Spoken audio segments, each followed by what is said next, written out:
Why must everything take a... Holy crap.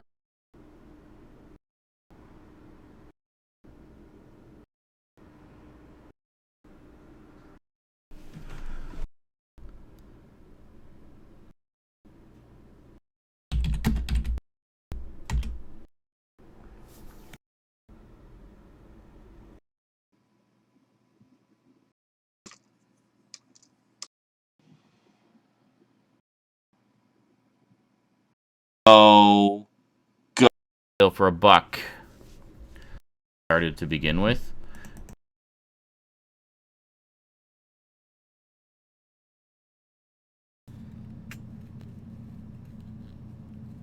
Oh my god. Oh my god. Is it working? Holy fucking shit. I don't even know what I did. But it appears to be working. Oh my god. That was the most annoying bullshit ever. Well now. Let's see if we can actually start having some fun now. Oh my god. Okay.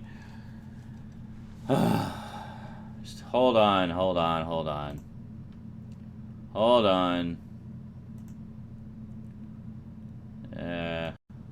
There. Okay.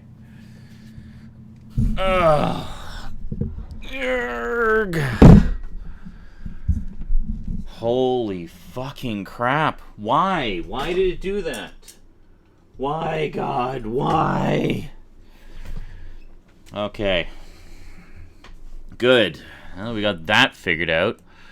Let's get the geeky gang in here. Holy crap, that was the most annoying shit ever. Sorry that I'm late, guys. Basically had to go and get booze.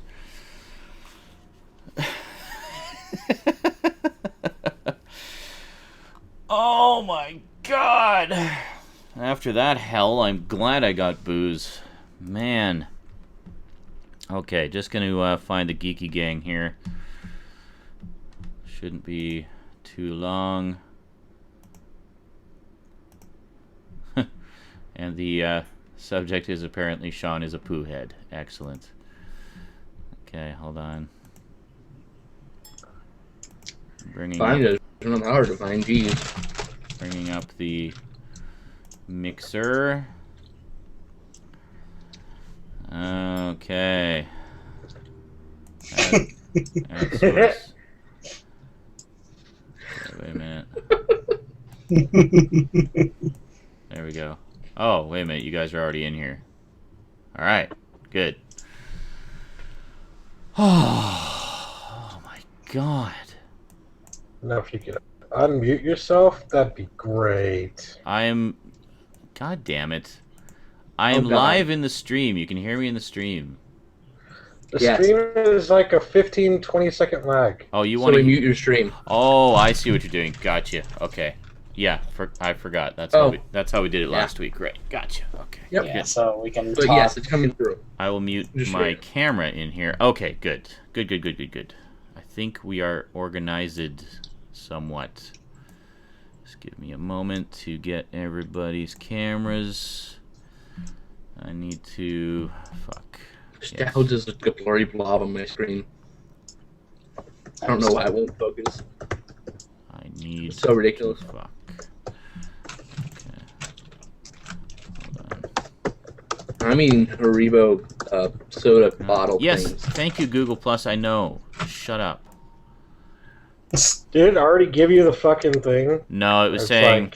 Due to the number of chat participants, your microphone is muted by default. It's like, yes, I know. Can you get that off the screen so you're not blocking the cameras? Thank you. I'm not drunk. I just haven't slept in 30-plus hours. 37 hours. All right. Okay. Which means I'm even more ornery than when I'm drunk. And everybody, give a big round of applause for the Geeky.com crew. Yay! Hi, I'm fucking around in Dead Space 2. Yeah, fuck all of you. And I'm going to show everybody. Oh my god, that was painful. Okay. Hi, Brian from Twitch. Hi, Bullet Blitz from Twitch. Hi, Laserhead Alchemist from Twitch. Hi, Sega Saturns. Awesome. I think I'm subscribed to your YouTube, Sega Saturns. If you're the same Sega Saturns, I think you are. Awesome. So Garbage Gamer is apparently playing some Dead Space 2. With the foam. And hogging all the video. Oh, with the foam finger. Let's take a look here. Beautiful, blurry Haribo Happy Garbage Colors. Gamer. Woo! There we go. Actually, let me turn off my live stream here. There you go. Back to the Hangout toolbox and Okay. disable that for now. It is definitely... Where are we here? Fuck. We're already... Hold on a You second. can see, there it is. There's the Wow. foam finger. There. Alright. Yeah, I have no idea what I did to fix it. The only thing I did that I didn't do before was I adjusted the resolution of my camera. So... Let's give a big round of applause to Livestream, everybody. Yeah. It Big works round of It's applause. so Sean- well. For whatever reason, it wouldn't initialize my stream until like opened like 3 times. It finally opened. That's bizarre. Finally worked. No, That I is think bizarre. Livestream was also having problems. The hell? Oh. Yeah, Like I someone's know what you really did. gassy. Oh, wait. Why is it saying my CPU is working so hard? What the fuck? CPU above 80%. Ah! Actually, it says it's hovering around 70. Like, what the fuck is your problem? I don't know. There, let's do that. Okay, I am going to go and get a drink. So you can enjoy Stoudman looking stoned at you and Skinslip being stoned at you. Oh, God. Oh. So, Do I sound auto-tuned? on the menu tonight, we have food. I actually went to Save-On right after getting some booze, and they had Save-On Western Family brand frozen pizza, 3-meat pizza for $4.49. You don't ever go anywhere without at least 3 meats in you. There you go. Exactly. And that would be you 3. Hey, So you got I'm not that. picky. They had Western Family brand Cyclone potato chips on for $1 a bag. Normally like 3 something. So I got 3 of those. And some bacon onion chip dip. Bacon for the win. And what else? What the hell else did I get? Is that it? Pizza, chips, dip. Oh, and Coke. Actual Coca-Cola. Actual Oh my real God. Coca-Cola for $1 for a 2 Not- liter. Okay, So I Not got, smokeabola. so I got Coca- 2. hold on. Hold on. Sega Saturn, go fuck yourself. Alright, continue. What? Uh-oh. So what is Sega Saturn says Skin Eyes Wide Shut isn't Kubrick's best film anymore. Skinslip took offense at that. So what is Kubrick's best film, Sega Saturns? Yeah, what's your shit opinion? I want to know. Skinslip It's belligerent an opinion. as always. It's a shitty opinion. What the hell? You're welcome. You're welcome to your wrong opinion. It's okay. So- Someone's having far too much fun with the fart button. And I approve. Alright, Ooh, a hold on. backpack. I'm going to turn us down a little bit. Ooh, I had no idea I there have was it at 1,000 one- credits in here. Let me turn all the way off. Fuck that. Oh, There driving we me out go. the echo. There we go. Okay, that's better. Sorry, I had to readjust all my settings because I actually had to... I had to Saturn. completely reinstall Livestream from scratch. I'm gonna go get some booze. I'll be back. Sega Saturn 2001 is Rick's second Fuck best film. everything. It's really rough at times, but very well done. So, Oh, it was great. Seeing it again is amazing. I'm gonna close this and this. Yes, I want to quit Skype. And this. And then I'm going to go to the volume setting and turn it up a little more.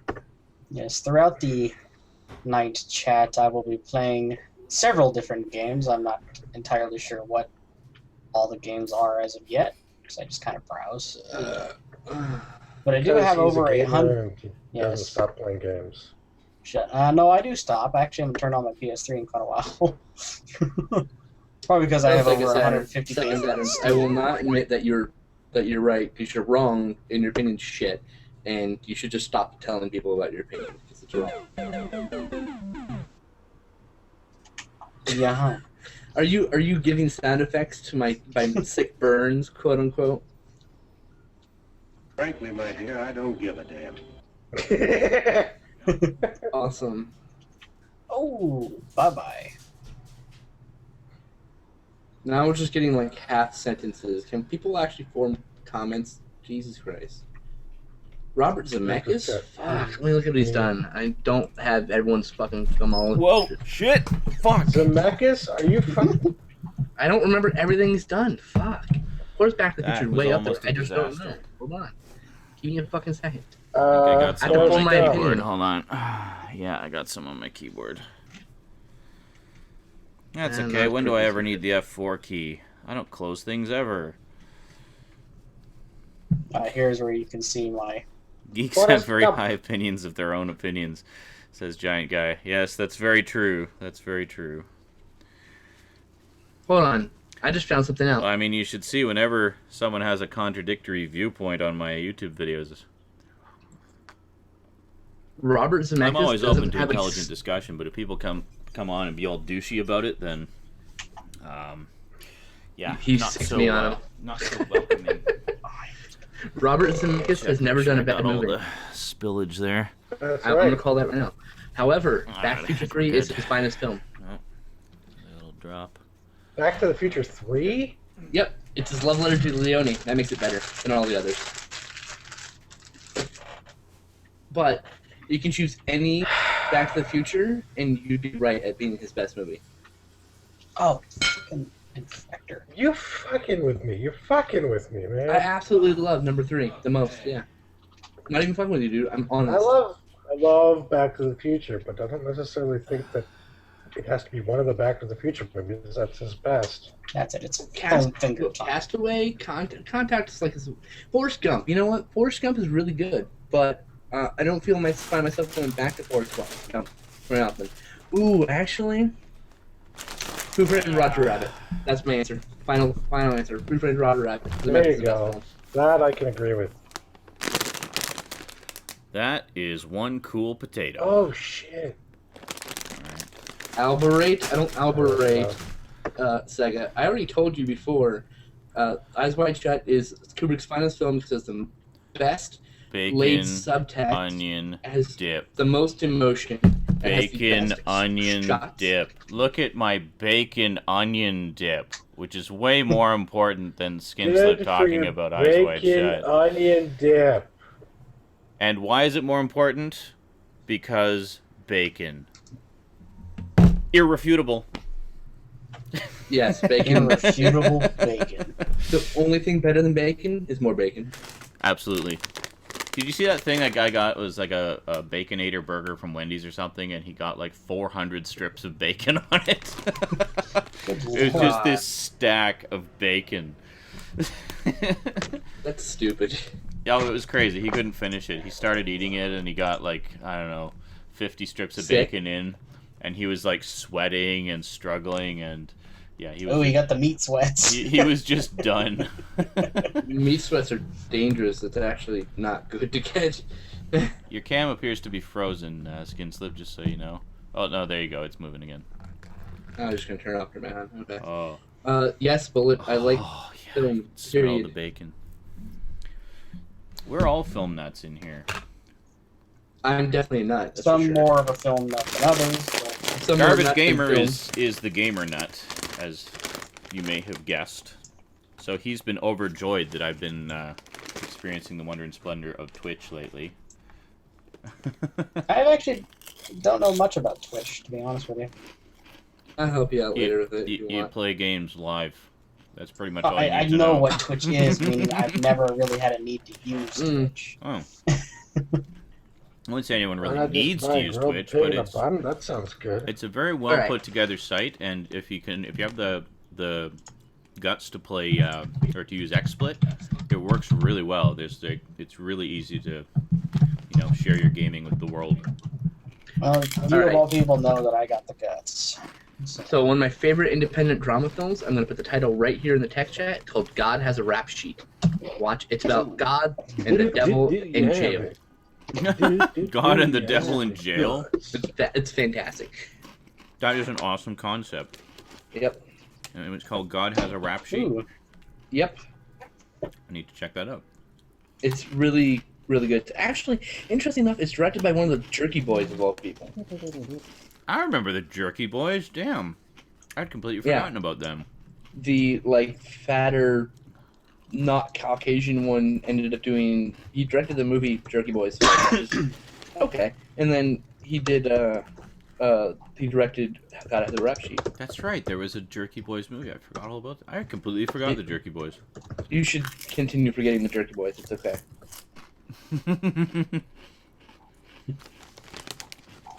I remember they were never really my cup of tea, but I was aware of them. This is really fucking good bacon dip. Sega Saturn asks, Why? What is Because the best, bacon. Sorry, what's that, man? Yes. Sega Saturn asks, what is the best Kubrick film, 2001, Eyes Wide Shut, or Clockwork Orange? And I said 2001, end of story. No arguments. I would definitely go with 2001. I have not seen Eyes Wide Shut, but I'm a sci-fi nut. And Kubrick plus sci-fi equals epic win to me. I mean, all your opinions are wrong. It's okay. With 2001, Kubrick did something that he didn't do with his other films, which is to craft a film that then inspired generations of films after it. You're right. Not just in terms of, filmmaking techniques, but in terms of genre as well. It's his only other film with as deep subtext as Eyes Wide Shut. So both of those are actually correct answers. I'm just being a bastard to Sega. Bastard. The bastard. You don't win, Sega. You still have really shitty opinions.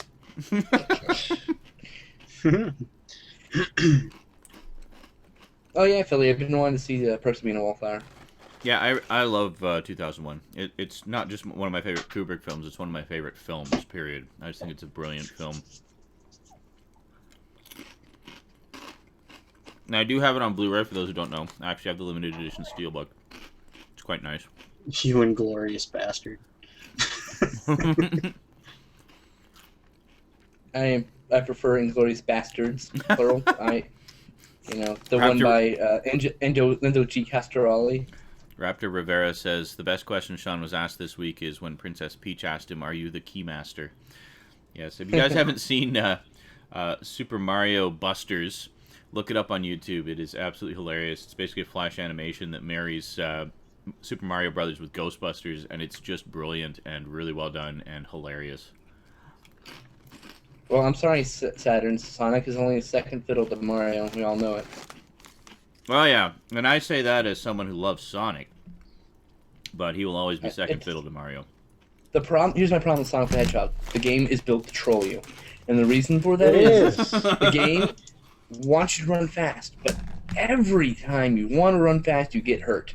So you don't want to run. So that's my problem with Sonic the Hedgehog. You get, well, you were saying, It's all Stout. about running fast. I love Sonic the Hedgehog. Don't get me Can't run wrong. fast. But it's a fucking troll game. It trolls the shit out of you. No, it was Stout. I remember you were playing the original Sonics a couple weeks ago, and I remember you saying, I just don't get how, they hype up the fact that you can go fast, and it's all about going fast. Let's put platforming into it. Because that's really conducive to going fast. My favorite Nightmare on Elm Street is Nightmare on Elm Street 3. Who looked better in... Oh, this is a good question for you, Stout, actually. Who looked better in drag, Bugs Bunny or Sam Beckett?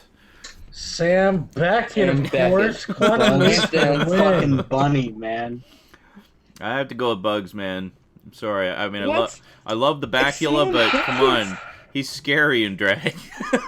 It doesn't do anything for It's him. fucking Scott Bakula, okay? I know you want to fuck Scott Bakula. Bakula in Dragula. Bacula in Dracula. That's what we need. Yes.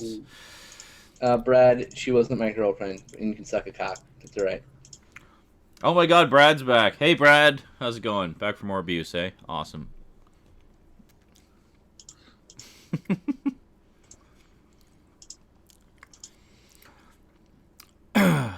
Bullet has a point. I missed Bullet's point. I have to scroll down here. Yeah, what was Bullet's Bullet's point? Sonic Generations. Oh, he says, fuck Mario and Sonic. It's all about Crash Bandicoot. Well, here's the thing, Bullet. If you like Crash Bandicoot over the other two, it's because the generation you were born in. And that's fine.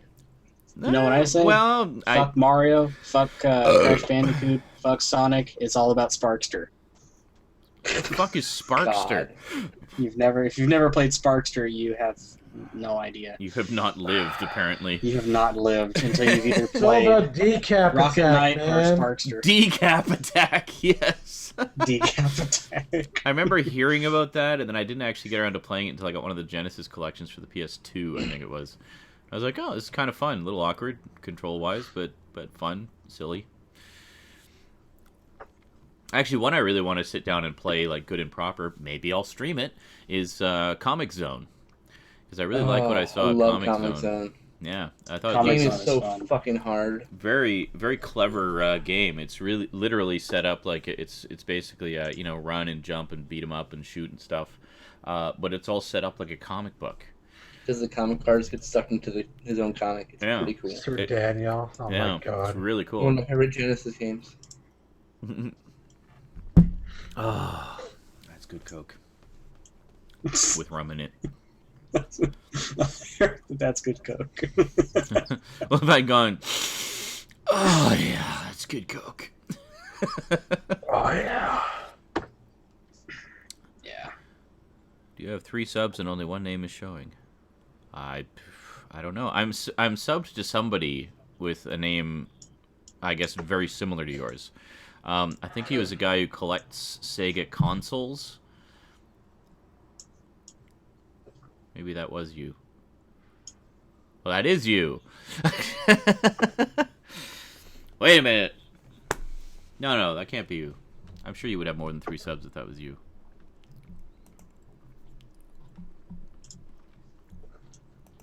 I'm gonna break out the software for my arcade machine here. Sorry, Fuck let around me with get my, Oh, god damn it. Here, hold on a second. So, Sorry. I'll do this night- on the other computer here, then it won't be getting in the way. Last night I posted on my Facebook that I wanted these headphones, and my aunt bought them for me last night. Like, God damn it. That's not what you're supposed to do. She's trying to lure me to Austin. Just go. Where was I'm it? I going. watched a video the other day about a guy who collects... Actually, you showed it to me, Garbage Gamer. He collects consoles and, like, old... He had, like, a whole pile of Genesis consoles and stuff. Yeah, it might have been me. I don't But- remember what I showed. Yeah, I think that's what it was. I didn't subscribe to him, but I had another video recommended to me. Possibly from the same guy. I don't remember. But the guy bought, like... what was it? He had, like, 20... Genesis consoles, a couple Model 1s, mostly Model 2s, and he took the tops off of them and was comparing the chipsets on each one. And I didn't realize that certain versions of, like, within each model were rarer than others and stuff, and some perform better than others in certain ways, and it was actually really interesting. Yeah, I don't see it here. That's not you? Alright, well, somebody has a very similar username to you. But, yeah, I love Sega. I used to have I actually had a Model 1 shortly before the Model 2 came out. That one got stolen by a eventual ex-girlfriend, along with all my games for it. And then, about a year or so later, I got a Model 2, and then I had the Model 2 Sega CD, and got a pile of games for it as well. But, Yeah, I've seen Classic Game Room, actually, Bullet Blitz. I watch it periodically. But yeah, I love the old Genesis stuff. I actually have a bunch of the Genesis collections that they put out. I got the one they put out for PS3. I've got the Genesis. I got the Genesis collection they put out for PS3. The Genesis collection they put out for PS2. Both of them have some games that the other doesn't. And I got the Sonic Mega Collection Plus, which includes some other Genesis games as well, which is really cool. It's great stuff. I miss my Genesis. I have 3. There's a lot of games actually that I guess they don't have the license to or whatever, so they can't re-release them, that I would like to get. One in particular was Shay Khan, the Forever Man, which was just an awesome supernatural horror side-scrolling platforming hack and slash based on a very short-lived but really good independent comic by the same name. It's basically about this guy who was like a master swordsman who decided to challenge death, and the wager was this: if he managed to defeat death, death would give him immortality. So, needless to say, he won, but at a considerable cost. He had to wander the earth forever, ridding the world of all evil. And only then would he be allowed to die. So he realized too late that immortality was a curse, and the only way to break the curse was to fulfill the obligation of ridding the world of all evil, which of course is impossible, so he's basically doomed to wander the earth forever. But it's really good stuff. And they made a game based on it, and the game is awesome. The objective of the game is to defeat the world of all evil and die. It's one of the first games I remember playing from that era that you don't have lives. You basically, every time you die, you just go back to the level select. Like, you're still in the game. The level select is within the game, and you just basically redo the level from there. But yeah, it was great stuff. Really underrated, and I think very deserving of a modern console remake, which I think would be awesome. It's called Shay Khan, the Forever Man. Here, I'll type it in the chat here. Sorry.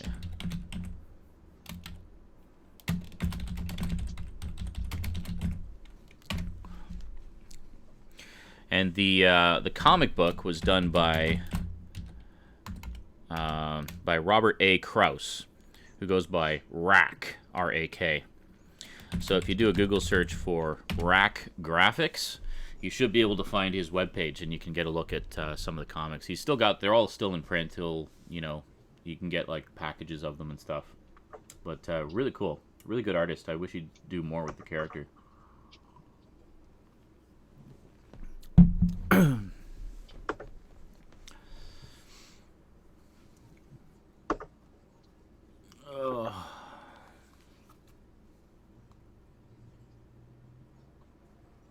Yeah, for sure. Always happy to recommend obscure things. One of these days I'd like to do... Oh, no, I'm reading the comments here, but the actual video is about 20 or 30 seconds behind. So, yeah, I'm seeing your comments in real time, but the video is a little bit behind the text chat. That's just the way it works. There's no way around that. There's totally a way around that. He's lying to you. It's lies, lies. All right. And slander, I might add. Check out one of your vids. I'm amateur, but I'm going to post gameplay vids soon. Awesome. Are you going to do stuff over on Twitch as well? Twitch TV really seems to be the place to go for gameplay stuff. It's like a whole gameplay video and live play community over there. It's like the YouTube of gaming. So if you're into gaming videos and stuff, I highly recommend checking out Twitch. It's really good stuff over there. Having a lot of fun with it. We had a hell of a marathon this week doing all the old Dead Space games. I'm actually impressed that we made it through. We finished it up. We did start off with doing Dead Space 1 in a couple of sessions over 2 days or 2 nights. Then we did Dead Space Extraction all in one night. And then we did Dead Space 2 over the course of 2 nights. And then today we did Dead Space Severed and the Dead Space 3 demo.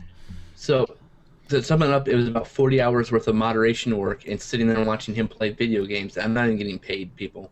Yep. And he loved every minute of it. And then to unwind from watching me play video games all day, we would go and watch other people play video games. Which, you know, makes a lot of sense. Yep. 6 nights. Yeah, I guess it was. It was 6 nights in a row. It was crazy.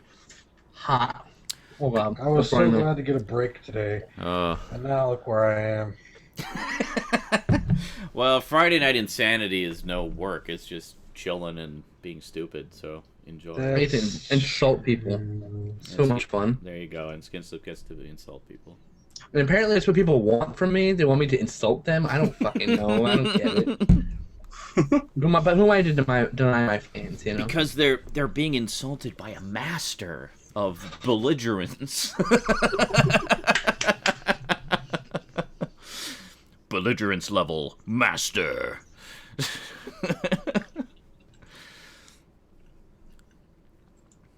Safe House. I have not seen Safe House. Dude, I just got 2 followers. Thank you, fan of Chowder and Brooks Radis. Yay. You guys are awesome. Hey, Chasman started doing a Euro Truck Simulator. Chasman? What? Yep, he's streaming Euro Truck Simulator right now. Oh, right now? Right now. You should share your screen and show people what we watch every night. There's this guy over on Twitch. He goes by the name of Chasmans here. Ladies and gentlemen, you're fucking gay. How about that? You feel better now? And what he does is he's been playing this game called Euro Truck Simulator 2, which is basically it's a trucking simulator. You haul cargo from one end of Europe to the other, and it's you gotta make it there in one piece and drive safely and stuff, and you can listen to the radio as you're going. So he's been playing that and commenting with his buddies and stuff along the way. And you'd think that it's gonna be boring as hell. I mean, I think we originally started watching it just kind of as a lark, but then we got really into it. and now Cass, my brother, ToonMan1984, is also streaming. He actually was watching the stream of Chasman's, and Chasman had a giveaway, just a random selection for whoever was watching. Right after I went to bed, of course. Put their name into a random, selection generator thing. Hit go, and ToonMan won. So he won a free full copy of the game, and now he's going to be doing streams of it over on Twitch as well. So, yeah, it's fun stuff. By the way, I wanted to mention regarding the Dead Space playthroughs this week, I will be posting all of them on YouTube. They've all been recorded. Basically, it's going to be one a day, posting like an episode an hour. That's sort of the plan, and that'll be that. So they will all be on YouTube, and then following that, we'll be posting the Dead Space 3 playthroughs. Okay, let's be clear, folks. He was supposed to do a best of compilation, but he's too lazy to edit it, so he's just gonna post them all. So you guys Absolutely. 13 hours of Dead Space to hear all the 5 minutes of hilarity. There you go. Hey, I know there's a lot of people who want to see it who couldn't be there for the stream, so I'm happy to oblige. If it means more views, that's all good in my books. And forgive the audio and video quality of the first part. Yeah, the first night the audio quality was up and down. I noticed the first couple parts it was fine, and then for some reason I lost the volume on the commentary from you guys. But we got it all fixed in night 2, and it seems to have been pretty good since then. So. Well, every time I open up Google Hangouts, it lowers my other volume levels. It's weird. I've noticed that. Yeah, I have the exact same issue. So I think that's what happened. Maybe you got disconnected, reconnected, and it lowered all your volumes. The volumes. You know what? I bet that's exactly what it was. So I should have just restarted everything. I just didn't notice. Oh, well. That's okay. We're good. We got it figured out now. It's an ongoing learning process. This past couple weeks has basically just been one big experiment with all the new streaming services in the demise of Stickam. Blitz, please tell me you saw the unrated version of that, because it's really good. Oh, Drag Me to Hell. I love Drag Me to Hell. Absolutely one of Sam Raimi's best, up there with Evil Dead as just really good. It was a very welcome return to horror. The order is Evil Dead 2, comedy horror, Army of Darkness, Darkman, and Drag Me to Hell. Like that's his top 4 films. I love I love Darkman, the original. It's so good. Mm-hmm. Yeah, the unrated version of Drag Me to Hell is good. I did notice a few differences. Like you actually see her kill the cat. Yep. Which you don't see in the rated version. There's added bits of like gore and stuff on the kill scene or whatever. Yeah, exactly. She's being like dragged. Lady Alchemist says Spider-Man 3 is greater than all the Evil Deads. Are you mad? I'm sorry, Spider-Man 1, 2, or 3 hardly rank on his list. To be honest, they're not his best work. Drag Me to They're Hell not was bad. Philly 2K 5481 says Drag Me to Hell was a good movie. Indeed, love the ending to that movie. Yes, absolutely. I love the fact that it was just not a happy ending. It was exactly what it should have been, and I'm glad that It's in the title. Sam Raimi doesn't cop out, man. He goes all the way. It's all or nothing. That's great. I've always wanted to see this in a chat. George Lucas's best film is American Graffiti. LOL. You know, I've actually never seen American Graffiti, so I can't comment on that. I like American Graffiti. I do too. Is it It's his based best off my film? hometown, No. actually. The Mist was pretty good, actually. I know a lot of people have issues with the ending. I have some issues with the ending, but at the same time, I think it was wonderfully, darkly, bitterly ironic. To be honest, I think that's an almost perfect film. Yeah. As long as I you watch think- the black and white version. Let me just clarify, because the black and white version makes the special effects look much better. Yeah, I've heard that from a lot of people, that it actually sort of hides the CG-ness better. Mm-hmm. I did finally pick up the Mist 2-disc edition that includes the black and white edition again. I'm not letting it go this time. I still have not watched the Got it black print. and white version, but I will. Next time My I watch... two edition's out of print, so do not let go of that. Yeah, no. Yeah, I noticed that. I just happened to luck out and find it at in like a bargain bin at one of the local supermarkets. I found it at Walmart for $8. I got it. I got it at the Superstore for 10, brand new, factory sealed. And I was like, yoink, because I noticed in the regular stores with all the new releases and stuff, they only had the 1-disc edition. I was like, uh-oh. I better grab that next time I see it. So luckily I managed to get my hands on it, so definitely not letting it go this time. Oh, yeah, don't colorize black and white movies. Yeah, Rob Jensen just says, I've seen the colorized version of It's a Wonderful Life and I couldn't stand it. Why color black and white movies? Yes, I absolutely Because the agree. average Joe on the street doesn't like black and white movies because they're stupid. Yeah, it's sad but true. Look, if it takes releasing a double color and black and white version of a movie to get a good release of a movie, I'll take it. There was All a right. great... I've seen a few interviews with Steven Spielberg where he talks about that and how he tries to give his kids a good... a good basis in film culture and whatnot, and they'll watch. He'll say like, "Oh, I want to show you this old movie," and the first thing they'll ask him is it black and white? And he says, "Well, yes, it is black and white." And they're like, "Okay, fine, we'll watch your old movie." So they'll put it on, and he says, "You know what? Like 10 minutes into the movie, they don't even notice this black and white anymore because they're into the story and the cinematography and the acting and the characters and." A lot of people really just bitch and moan about it, and they just don't allow themselves to have the experience of enjoying the film for what it is. Right. And I think right. that's Okay, very so- sad. I know I'm going to get crucified for this, but 20 Million Miles to Earth, the colorized version, looks pretty damn good. I still don't approve it, but it looks pretty damn well done. That's all I'm saying. I have that. I still haven't watched it. Either version.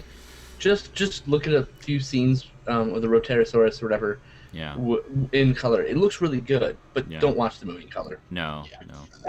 When I hear people panning a movie for it being in black and white or them wanting it to be in color, colorizing it, I always think to myself, okay, these are the people who gave the recent movie The Artist a negative review because they couldn't hear people talking. What? It's a silent film. For... What movie? Sorry. Wow. What movie? I go, The Artist. Not even a truly silent film. Oh, by the way. the recent one. So Yeah, let's- that's right. Yeah. Let's be clear. If you call it a silent film, you're wrong. It is a mostly silent film. It's music that is incidental in the film, and there is a dog bark, for fuck's sakes. Okay, it's not completely silent. Well, whatever. Well, yeah. Semantics. But what my point was that, you know, these people aren't exactly the smartest people in the world. Yeah. Going into a silent film, and actually, some of them were actually saying I got pissed and left the theater because they were mad because they couldn't hear people talking. What? It's just Wow. like, oh, those are retarded. It is the Philly apocalypse, at least of Philly culture. 2K asked, "What's our favorite silent film?" Oh yeah. Sorry, we got a little bit sidetracked there. Most of the silent films I've seen have been sort of like comedy, some sci-fi and horror. Obviously, my all-time favorite, I would have to go with Metropolis, because it's just a beautiful, gorgeous They're allowed movie. to have the same favorite. I mean, silent. you look at that movie and your jaw hits the floor from like the first couple of scenes. You're like, how the fuck did they do this in 1927? You know, this is before the days of CG, and before really even the art of special effects had been invented. You know, Fritz Lang was just inventing new shit because that's what he wanted to do in his movie, and it's just an amazing, amazing piece of film. And plus, I mean, the story is very archetypal, and you know, a lot of people look at it and say, "Oh, there's, you know, some cheesiness to it," but I mean, it is what it is. I mean, yeah, it's very melodramatic and archetypal, but that's not really what it's about. It's more about the, you know, the overarching message of, you know, just the comment on society and whatnot at the time. Right. And I am very industrialization. It's very anti-industrialization and whatnot. I am very happy to have been able to experience the fully restored version. Mm-hmm. It is available on Netflix. Oh, okay. It comes up as Metropolis Restored, and it has the beginning telling them about the missing footage they found. Right. Yeah, that's the version. I have the Blu-ray of that version, and that's Yeah, definitely. I find a lot of the it's definitely HD the one to see. prints on Netflix they have are actually just Blu-ray rips. Oh, really? Yeah, because I was watching the original Star Trek actually yesterday, and they had all the modern special effects on it. The I modern. go, it's the modernized. Oh, you're watching Okay. the TV series? You mean? Yeah, Yeah. the original TV series. It has all the. I love the updated original Star effects on Trek it. series.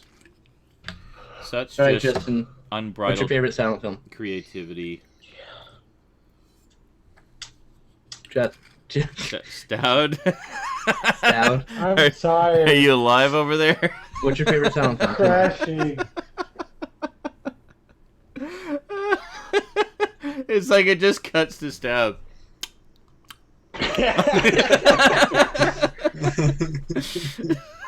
Like, good answer. That was brilliant right there. What's your favorite silent film? Silence.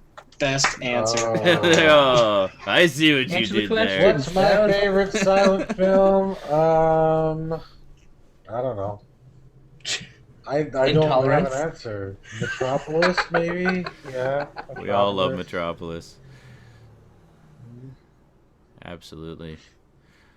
So sorry, you say Train I'm the odd man robbery, totally. Yeah. I don't know. And I'm the odd man out. I like Carl Theodore Dyer's Passion of Joan of Arc, which is by far the only silent film that's made me cry. Really? Pussy. Cool. I have to check that out. You've never even seen it. You can shut up. Actually, on the Ben-Hur set I've got, it has the original 1925 silent version of Ben-Hur, which I keep meaning to check out, but I just haven't got around to it yet. Oh, well, that's good for you. To be honest, it's decent, but it has some pacing issues. Really? I felt it was it drug on. I mean, more so than actual Ben-Hur. The sound one, the one that's more known. I call it the actual Ben-Hur. The 50s version. The real Ben-Hur. Like, go home, Skinslip, you're tired. I'm very tired. Speaking of a trip to the moon, I really did like Hugo. Oh, I love that movie. I think The Green Mile made everybody cry. Bullet Blitz. That's. You cannot watch that and not cry at the end. The lovable oath. No. Come on, everybody. When the part where he says he's afraid of the dark, that's the trigger, I think, for most people. You guys are pussies. Oh, fuck you, man. Pussy. All right. Cheers to silent films in black and white. Yes. I will take a virtual drink of my virtual alcohol. Battery acid. The giant guy asks if I've seen Night of the Demon. I have not seen Night of the Demon. I think I have a picture of the demon from it in one of my old monster books from when I was a kid, and I've been wanting to see it ever since seeing that picture because I just thought it looked so awesome and terrifying. But I've never actually seen the film.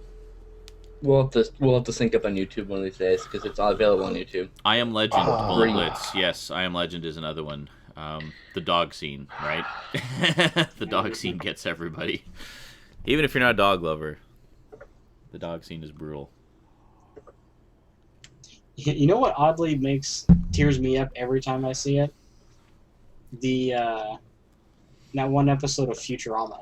Oh, with the dog. Yes. Oh, I know God. exactly. No, Oh, not the one with the dog. Really? The one, Which one? no. The one where he finds out, or he thinks his brother lived his life and it was actually his nephew. Here it was his nephew, and it says Here Lies Philip J. Fry in honor of his uncle. Right. I know the one you're talking about. Yeah. Yeah. Sorry if you've never seen that episode. I just gave away the twist end. No. I know the one you're talking about. What yeah. a twist! What a twist! Yeah, that one's pretty. I mean, because Pretty talk about heart-wrenching. alienation and truly feeling alone. Yeah. You know. Yeah, there was that one and the episode where they find his dog. Those two were the. Michael Caine's last scene in Dark Knight Rises. If that doesn't tug the heartstrings, that speech that Michael Caine gives, there's something wrong with you. Why am I was smelling piss? so honest. Pee yourself. Sorry, I just peed myself. I did not pee on my computer desk. Fuck. No, I peed on I think your it's computer coming desk from while you weren't outside. looking. Did someone pee on your door? Or... Men in Black 3. I have not seen Men in Black 3. Please do not spoil it.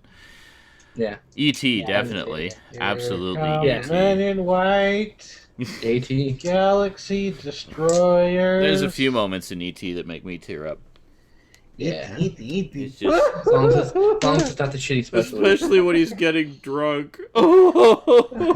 Especially when a CGI butt falls out of the tub, right? That made me cry. I have That's not different kind of watched. tears, I think. I have not watched that version. He's like, I don't know what you're talking about, man. That doesn't exist in my world. That scene didn't occur in the movie. What are you talking about? That scene with Quint and the shark from Jaws, that makes me cry every time. Oh, Quint. I know, man. Yeah. Sean, have you seen Deliverance? Or if you never seen Deliverance, or if you have, then I share your pain. I've seen the important parts of Deliverance. The unfortunate parts of Deliverance. Yeah, I've never actually seen the whole movie, but I have seen like the last, I don't know, 45 You gotta minutes see or so. it, man. You gotta see it. Yeah, it's pretty brutal.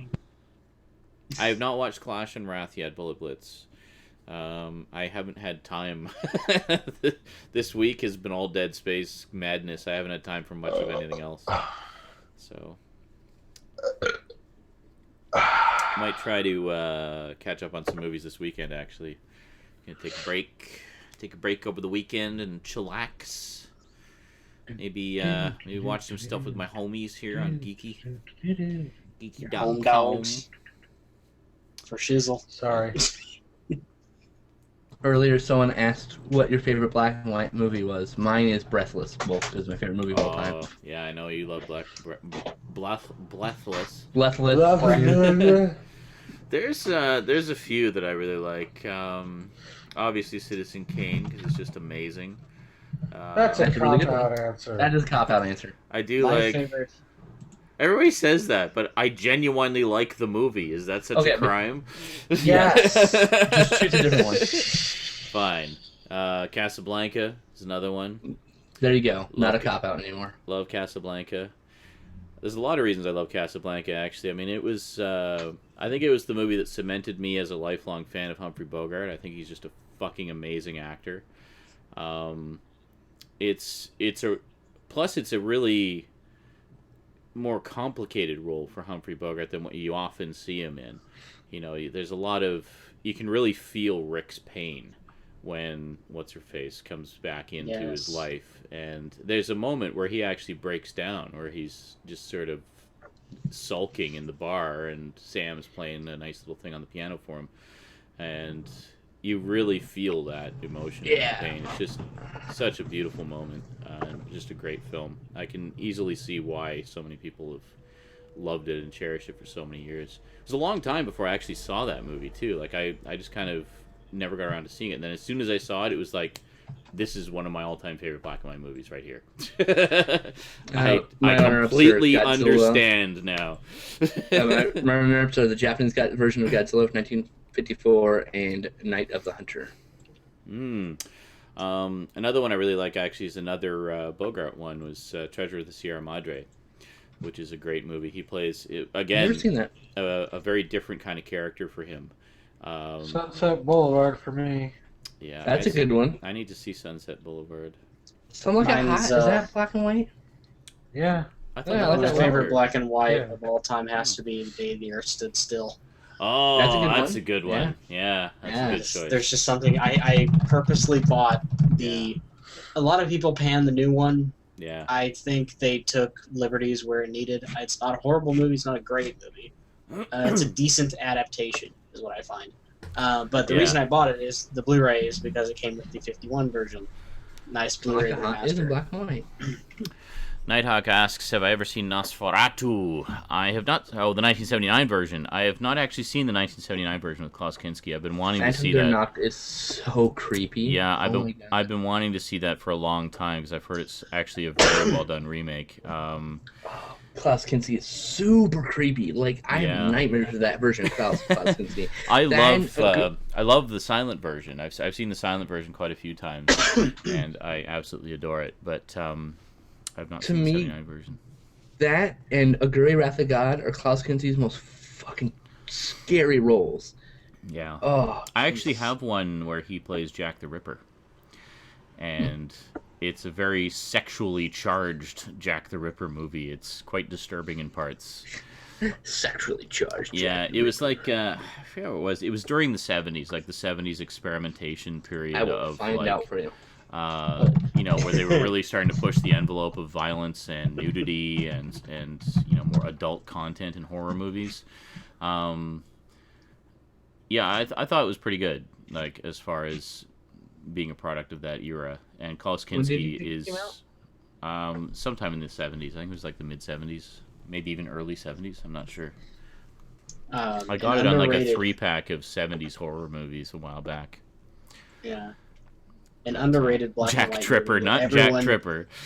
Everyone needs to see this underrated black and white movie, and I think Stoudman will agree with me on this. Everyone needs to see Eegah. Eegah. No. That movie is awesome. It is awesomely cheesy. Nice. If you can go the rest of your life never seen it, please do. Who is Christopher Walken's character name based on in Batman Returns? Max Schreck, the actor who played Nosferatu in the original version. And a huge inspiration to Burton. Absolutely. Absolutely. That was like Burton's little homage to him, basically naming the villain after him. That movie and the other German Expressions film that's blanking on me. Yeah, I've heard Nighthawk. Nighthawk just says the 2-disc version is the best to get because it's got the German version. Yeah, I've heard that. It was kind of like what they did with Dracula back in the day, the 1931 version of Dracula, where they had the English and Spanish version being filmed simultaneously, but with different cast. Whereas I believe the 79 version of Nosferatu was actually the same cast, doing it both in English and German. So they were literally doing 2 versions of the movie simultaneously, which I thought. Here, was I cool. have a decent question for the room. No one will agree with you. I don't know what you said. I missed what. Is that the film, Sean? Oh well, not let me post links. Sorry, what? Damn. What was? Jack the Ripper from 1976. That sounds about right. With Klaus It's Kinski. it's a Jesus Franco film. No wonder it was filled with nudity and violence. Okay. So you've never seen that one?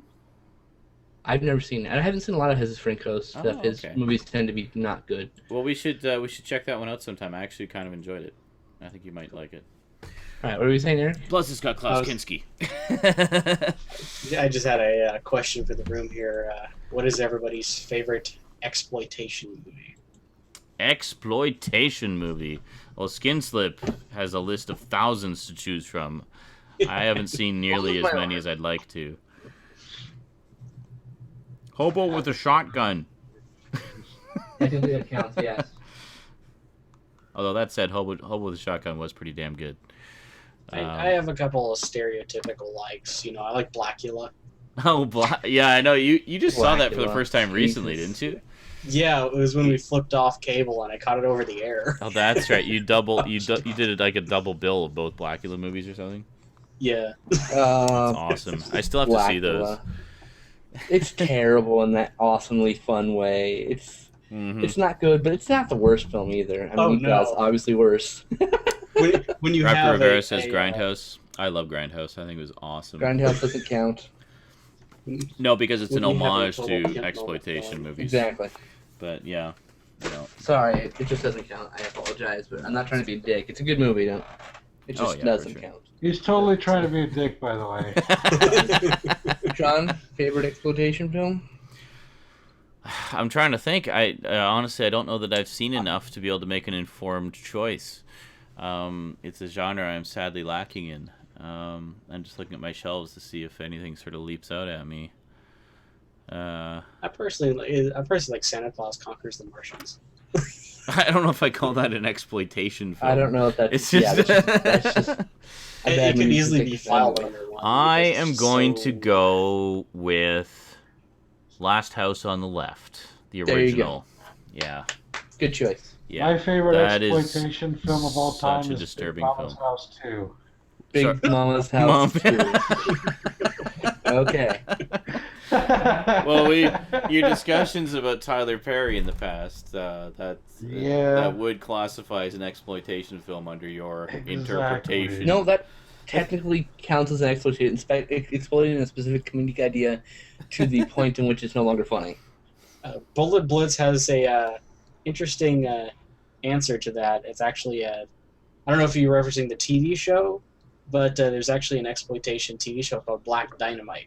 Oh, really? Yeah. That's awesome. And Raptor Rivera it's- says... Yeah. Sorry, Raptor Rivera says... fuck, it scrolled off. Hold on a second. Jack Says... Frost Mutant Snowman count? Yes. There you go. It does count. Yes. Jack, My favorite Jack the exploitation Tripper.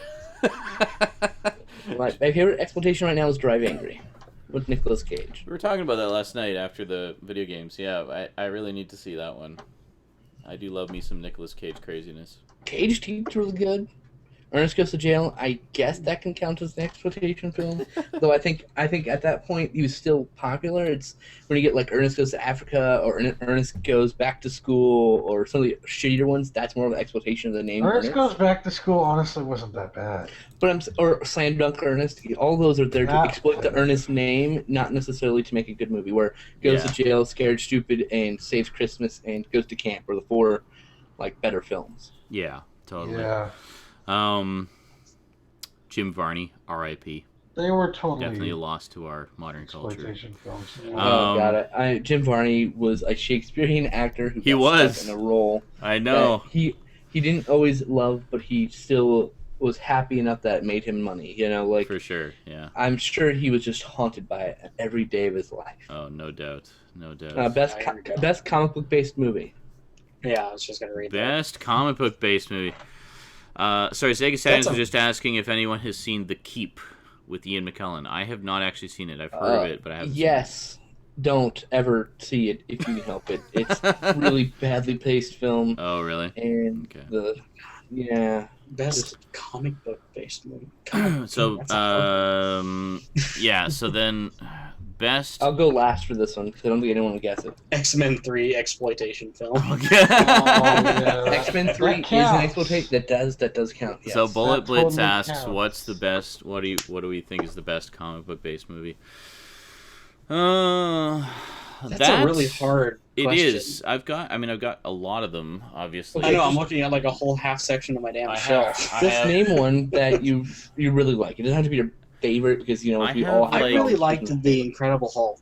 I have The like second two Hulk? Yeah. freaking shelves full of comic book based stuff. I mean, if one that really stands out to me is one I just truly, really enjoyed, and that was the new Incredible Hulk movie. Nobody That was a say real X-Men good- 3. That's an instant ban right there. Oh, please, will Um, Brad please say X-Men 3 so we can finish? Retard. I'm kind Um, of torn between Watchmen, Iron Man, Yeah. and Avengers. Avengers. Yeah. Avengers. I haven't seen Good Avengers yet. choices. I need to. Haji It's says, probably one of the best comic book movies ever, just to be honest. Haji says the first Superman movie, the Christopher Reeves. Bullet Blitz That's says Watchmen that's a pretty good or one. Hellboy. Yeah. Both of those are good. Especially Yeah. the first Hellboy is a very good adaptation of the very first volume of Hellboy. Sega Saturn says Batman 89. I'm gonna go with Scott Pilgrim. Actually, Scott Ooh, Pilgrim nice. was Good good. Actually, choice. yes, Pilgrim Scott was Pilgrim. fantastic. Scott Pilgrim. All right, Sean. See, that's what I'm Good saying. one. Is it's just like we could sit here all night. You know, Oh, that one. fuck. No, that one. Okay, This I is good think Watchmen is easily one of the most faithful comic book adaptation movies I've ever seen. But in terms of my personal favorites, I think I might have to go with Batman 89 or possibly Superman 2. Here's my favorite. I think I'll go with Ghost Batman World. 89. Ghost World's my favorite comic book movie adaptation. Ghost World is awesome. That is a Ghost great World's movie. so faithful to the Looking on the comic, shelf here. and yet Yeah. brings its own ideas. I think it's actually a better Howard film the than Duck. I just fell in love with Enid. She was Yes. so desirable in every conceivable way. Love that movie. I love every character in that movie. They all have like this interesting quirk. Oh, and you Steve love and Buscemi hate was some of them. fantastic in that. His character, it's like one of his best characters he's ever played. Like it really is. It's like Yeah. one of his best acting roles. It's just, It's I think it's one of the meatiest characters he's ever played, like in terms Yeah. of like stuff to sink into as an actor. You know, he was a really interesting, quirky character. Yeah, that's a really, really good movie. I want it on Blu-ray. I don't think it's available on Blu-ray. Yeah, everybody see Ghost World if you have not seen it. It's just a wonderful, wonderful movie. And It's not sci-fi or action or No. superhero-y. No, it's just it's very character based comedy drama kind of thing, based on a graphic novel.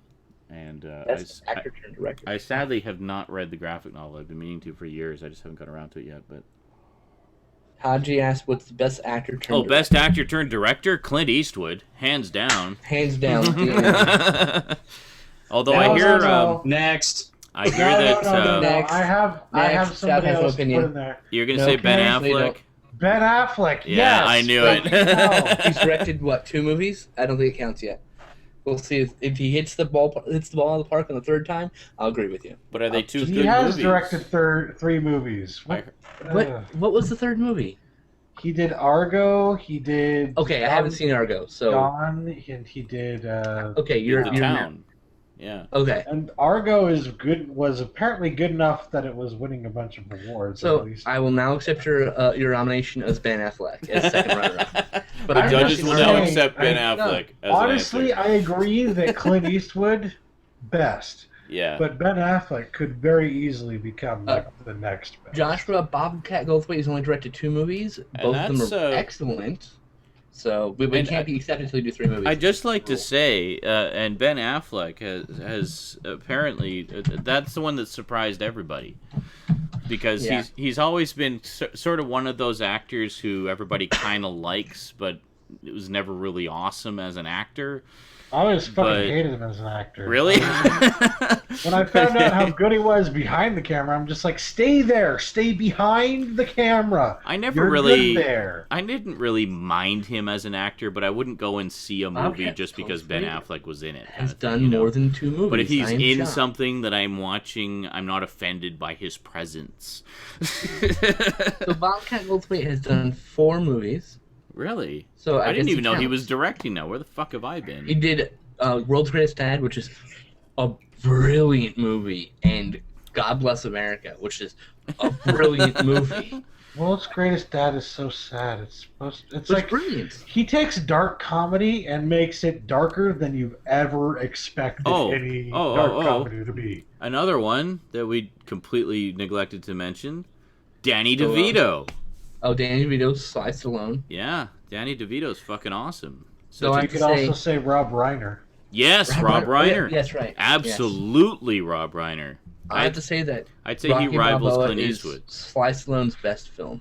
Yeah. It's got the most heart. It's got the most gut-wrenching, churning story. It's just, I don't know. I think it's his best film, personally. Rocky Sega Balboa. Saturns is asking Doom 1 or 2. Are you talking movies? I wasn't aware there was a Second Doom 2.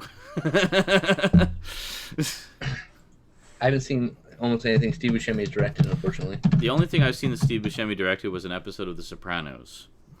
And it was a good episode of The Sopranos. Yeah, I haven't seen The Town. I really need to see that. Favorite cameo in a film? Raptor Rivera says, mine is Ray from Ghostbusters in Casper. Don't hate me. I hate you. Okay, Doom 1 or 2 of the game. Oh, of the game. 2. I don't actually know what the difference is. That's how unfamiliar I am with the Doom franchise. There's nothing better than double barrel shotgun. I always thought that Doom 2 was just kind of a rehash of the first one with some tweaks to the gameplay and levels. So, But not Steve an Buscemi actual directed- proper sequel. It is a proper sequel. It is a actually. proper sequel? Okay. Yeah. So Steve Buscemi directed Lonesome Jim, which is a really good movie, by the way. So, but he hasn't done 3 movies yet, so I can't count him in the hat. Sorry. Favorite razor thin. cameo in a film? Everything by Alfred Hitchcock ever? My favorite cameo in a film No. is Kevin Bacon in Planes, Trains, and Automobiles. Mm. God, yeah. That is an awesome cameo. My favorite cameo is love that Kevin one. Bacon. Is Kevin Bacon in Footloose? No, Kevin Bacon wasn't in Footloose. That's right. Look it up. right. Sorry, you're wrong. Look it up, you're wrong. Totally wrong, right? But no, my favorite cameo would be Neil Patrick Harris in Harold and Kumar Go to White Castle. Oh my God, that is. It's Wasn't actually, it I like, actually- what would NPH do? Yes. I think. Yeah, I think that's one Neil of the few Patrick scenes I've Harris- seen from that. That movie, I swear to God, it reinvigorated his career, and now he's fucking huge again. I actually think that the third Harold Kumar appearance by Neil Patrick Harris is the most funny thing I have seen ever. I love Neil from, Patrick from Harris. him. He's just The amazing. one that made me just crack out laughing, that just made me go, "You rock, man! Just keep doing it." Was actually from the first Iron Man movie, when Stan Lee made an appearance with the 2 beautiful women on his arm. Yes. My Yes. my Whatever favorite you're cameo is- doing, you're doing it right. My favorite cameo is M. Night Shyamalan in The Village, actually. I like Is how he? he, Oh, didn't really, okay. he wasn't actually on screen. I haven't really seen like it. that. Haven't. Your favorite cameo was the one where he didn't have a cameo. Gotcha. No, no. You see his reflection, but you don't actually see him on screen. Which is cool. I It's see. really interesting done. I like it. Gotcha. Brian Cannon says, "Fuck Doom. Quake was better." When I first played the original Quake, it scared the shit out of me. It was at the time. It was It was pretty like fucking one of scary. the creepiest, most atmospheric games out. And there we go. yeah, I remember. Quake 2. Yeah, I have Quake 2. I have Quake 2 and all the expansion packs. I got a I love the set of them a soundtrack little while of Quake ago. 2. Quake 2 has an awesome soundtrack. What the fuck was the Trent name? Reznor. Sonic Mayhem. No. Quake 1 was Trent Reznor. Quake 2 was Sonic Mayhem. And they did an awesome job. It was a really rocking soundtrack. Quake Well, 1. I think you're all wrong, by the way. Wolfenstein's the best first-person shooter. Actually, ever. screw Wolfenstein, screw Quake, screw Doom. It's all about the Unreal. Oh, Unreal. Unreal, man. Unreal was the one that redefined those. Like, for a while, it seemed like id Software was kind of stuck in a rut, just kind of doing the same old all the time with Yeah. everything. And then Unreal came out, and it changed everything. But let's face it, I mean, that all started with Doom. Doom began the first-person shooter genre. Period. Did Wolfenstein do it? Wolfenstein technically Wolfenstein got the ball laid the- rolling, Yeah, but laid the Doom pavement. Doom Doom turned made it it into a fucking phenomenon. My favorite old-school first-person shooter is Duke Nukem 3D. Oh, Duke Nukem, ultimate testosterone-based shooter. It's just funniest and I must see now. I must turn my camera around and show everyone in my desktop. Oh, there you go. Perfect. Duke's the fucking man. There's Duke Nukem 3D Hold on a second. gracing my desktop. There we go. There you go. Classic John Duke St. right John, there. you are a legend. Absolutely. You will always be a legend. Balls of steel. He's also an awesome voice actor. He is. Favorite post-apocalyptic movie? Oh, favorite post-apocalyptic movie. There's quite a few. This one's gonna be hard. I've got so many in my collection. 1990, Bronx Warriors. Oh my, actually, I was actually gonna say that. No. Hell Comes to Frogtown is a lot of fun, actually. Ooh, Yeah. fuck That you. was fun, yeah. But that's I not really the one like I'm the going to Book of say. Eli. Book of Eli. Just saw that for the first time recently. Fucking great movie. It really felt like it was set in the Fallout 3 universe, you know? Book of Eli would definitely be a contender. I'm just thinking of what else. The Last Man on Earth. Last Man on Earth is good. The original with Vincent Price. Mm-hmm. That was good. Oh yeah. The original and the what I like to call the Twilight Zone edition. It's hard to say. Yeah, it is very Twilight Zone like, isn't it? The There Vincent actually Price was a one. Twilight Zone one. Oh, not was with there? Vincent Price. Oh, It was okay. somebody else, but Okay. I don't remember what it was called. I think it was called There Was Time Now. There's time now, yes. Yeah. Yeah, that. Yeah, of course. Wait a The minute. guy with the No, glass. no. Time Enough at Last. That's Right, what Enough it at is. Last. Yeah. That's right, Yeah. That is a Hey, we're great close. episode. That is a great Time episode. Enough at Last. That is Burgess Meredith. That's who it was. yes. Yeah, That was- Yeah. Time Enough at Last was, I think, in my own personal opinion, what kept the Twilight Zone to be popular even Yeah. to this day. It was a huge episode. I mean, and you watch it today even, and it's easy to see why it has endured for so long. I mean, it really does hold up well. Escape from New York doesn't count. Why does Escape from New York not count? There's no apocalypse. Oh, yeah. That's It's a really point. good, great sci-fi film, but there's no apocalypse. Yeah, that's true. I don't know. After is Riviera, that I said really- 28 I mean, days can we later. not debate that? I mean, What apocalypse happened? No, Escape from L.A. There was an apocalypse at the end of the movie. it just seems like the world that it's set in is very. Well, it's maybe it's not totalitarian. the end of It's the world, dystopian. but it's dystopian. Yeah. dystopian. Yeah. It's different, yeah. It's like Blade Runner. Blade Runner, it kind of looks like some kind of apocalypse happened, but there's no specific reference to it, so we don't know that. So we just take it for what we're given, which is that it's a dystopian future. It may be post-apocalyptic, but we don't actually know. Right. I think the same thing can be applied to Escape from New York. Both More awesome than likely movies. applies to a dystopian rather than apocalypse because it's not Something- simply stated. It's more like the government has collapsed and this is, society has idiocracy counts. collapsed, but there hasn't been an actual apocalypse per se. Idiocracy Actually, counts. I guess in the case of Blade Runner, it's not so much that there's been an apocalypse or a collapse or anything. It's people just said basically, fuck Earth, we're going to the off-world colonies. Yeah. And everybody who's left here, well, you can all go to hell. Titan AE. No. Oh, there you go. Actually, I think Titan it's AE good, would. but- I think Titan yeah. AE would fit one of Don Bluth's Yeah. It counts. later 'Cause films. There is actually a recent TV show that I would sort of put in the mix The because Walking the first Dead. episode. No. Well, besides The Walking Dead. Jericho.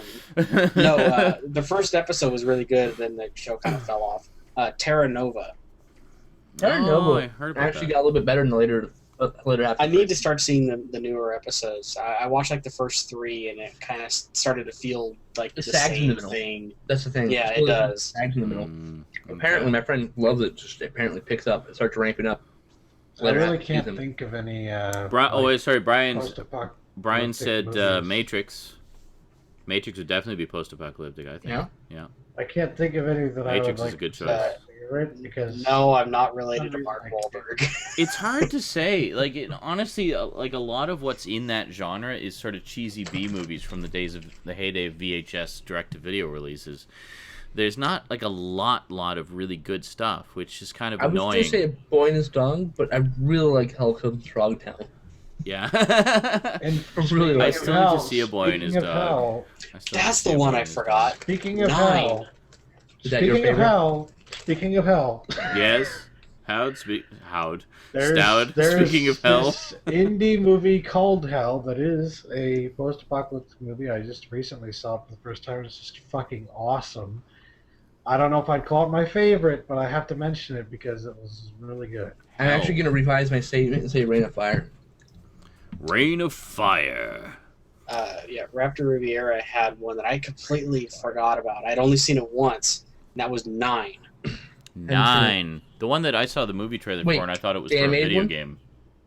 The little Yeah, that's sack that people? one with the little kind That of. was actually pretty good, actually. I did see that one. Sack Yeah. people thing. Yeah, it was really good, actually. How about would Death Race 2000 fit? Yes, because there was an apocalypse. All right, I'm gonna say Death Race 2000 because it's got that nice balance between B-movie cheesiness and social. It's a fucking hilarious movie Oh, I if know you what I'm get gonna say. Surprised the no one's satire mentioned of like it. Mad Max. It's a great I movie. know. No, well, yeah. Mad Max, but that's the obvious choice. That's Well, why. Mad Well, I Max. know. Well, most people say Road Warrior because I know. What I I'm would say gonna Road choose, Warrior or Mad Yeah. Max. Mad Max is not great. I don't know why. It just, I don't know. I didn't like it as much. as I Road like the Warrior other two. was better. Yeah.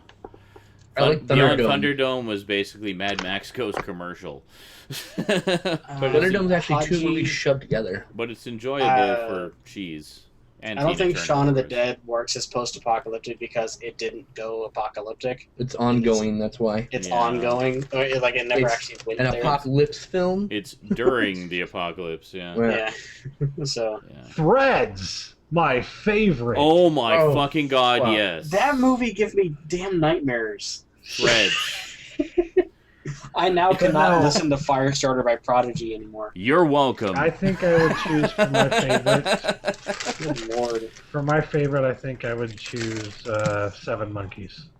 Ooh, 12 Monkeys? You mean 12 monkeys? Or 12 Monkeys, I'm sorry. 7 You monkeys. just There's, failed. there's 5 more 9 monkeys. 3/4 monkeys. Yeah. 9 3/4 monkeys. 5 You know and the one 3/4 with monkeys. Brad Pitt?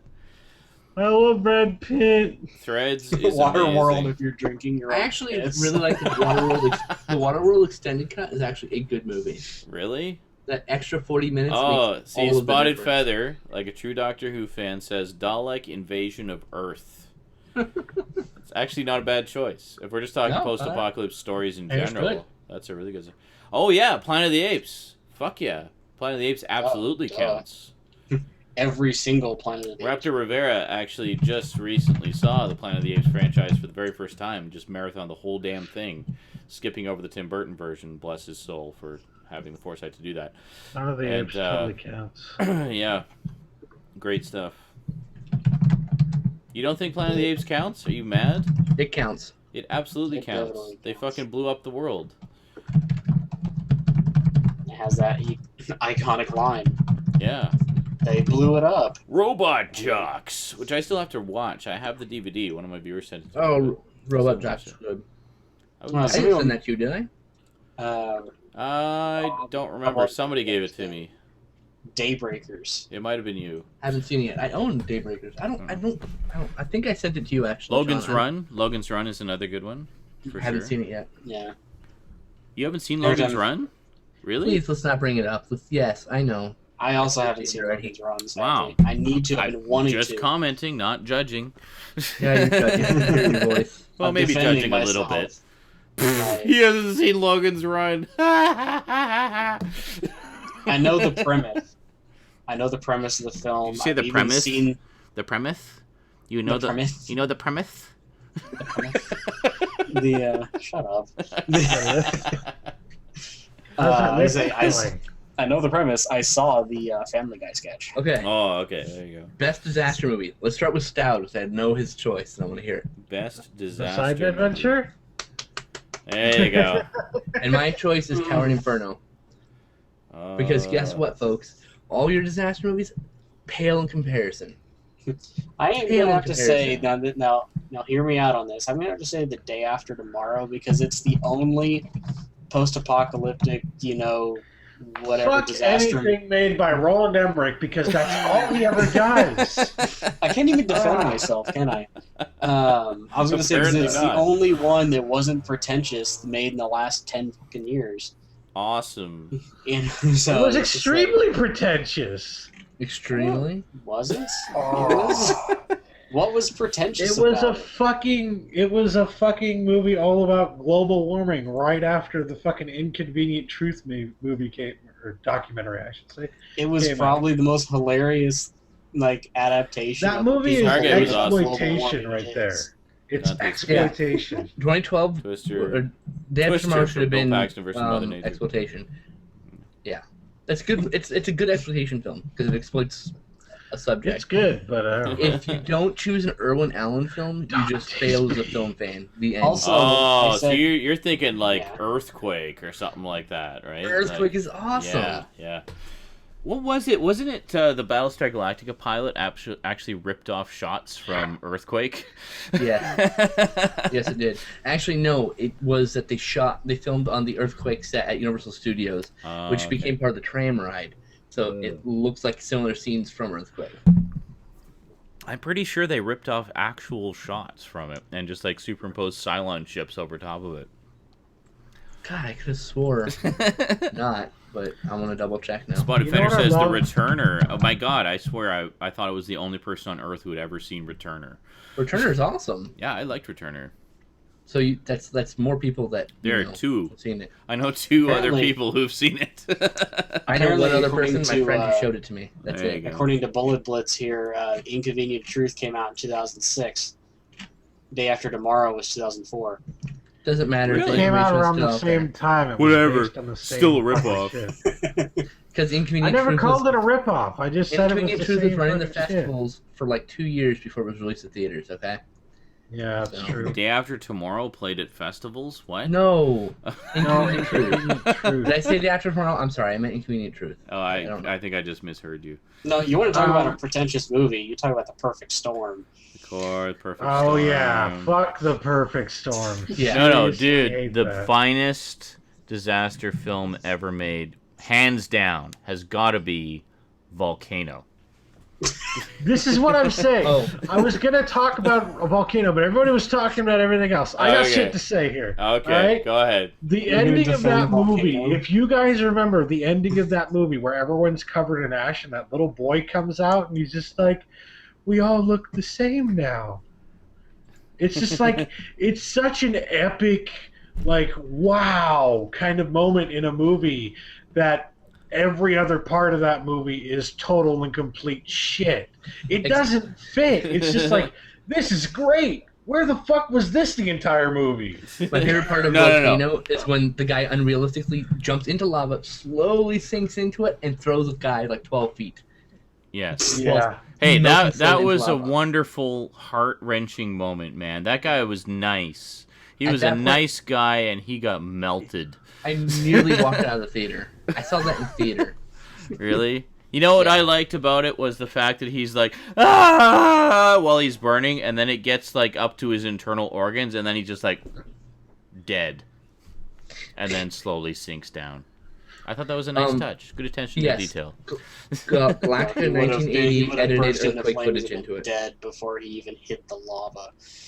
Really, another movie that took footage from Earthquake? No, Galactica 1980 is the one who did it. Oh, it was Galactica 1980. Oh, I know. Yeah, that's right. Yeah, that's exactly what it was. It's the Galactica 1980 pilot. I remember now when they were trying to show like this is what will happen to Earth if we land there, and Right. it's just like this simulation of like the most horrifying disaster ever, and it's Cylons flying over scenes from Earthquake.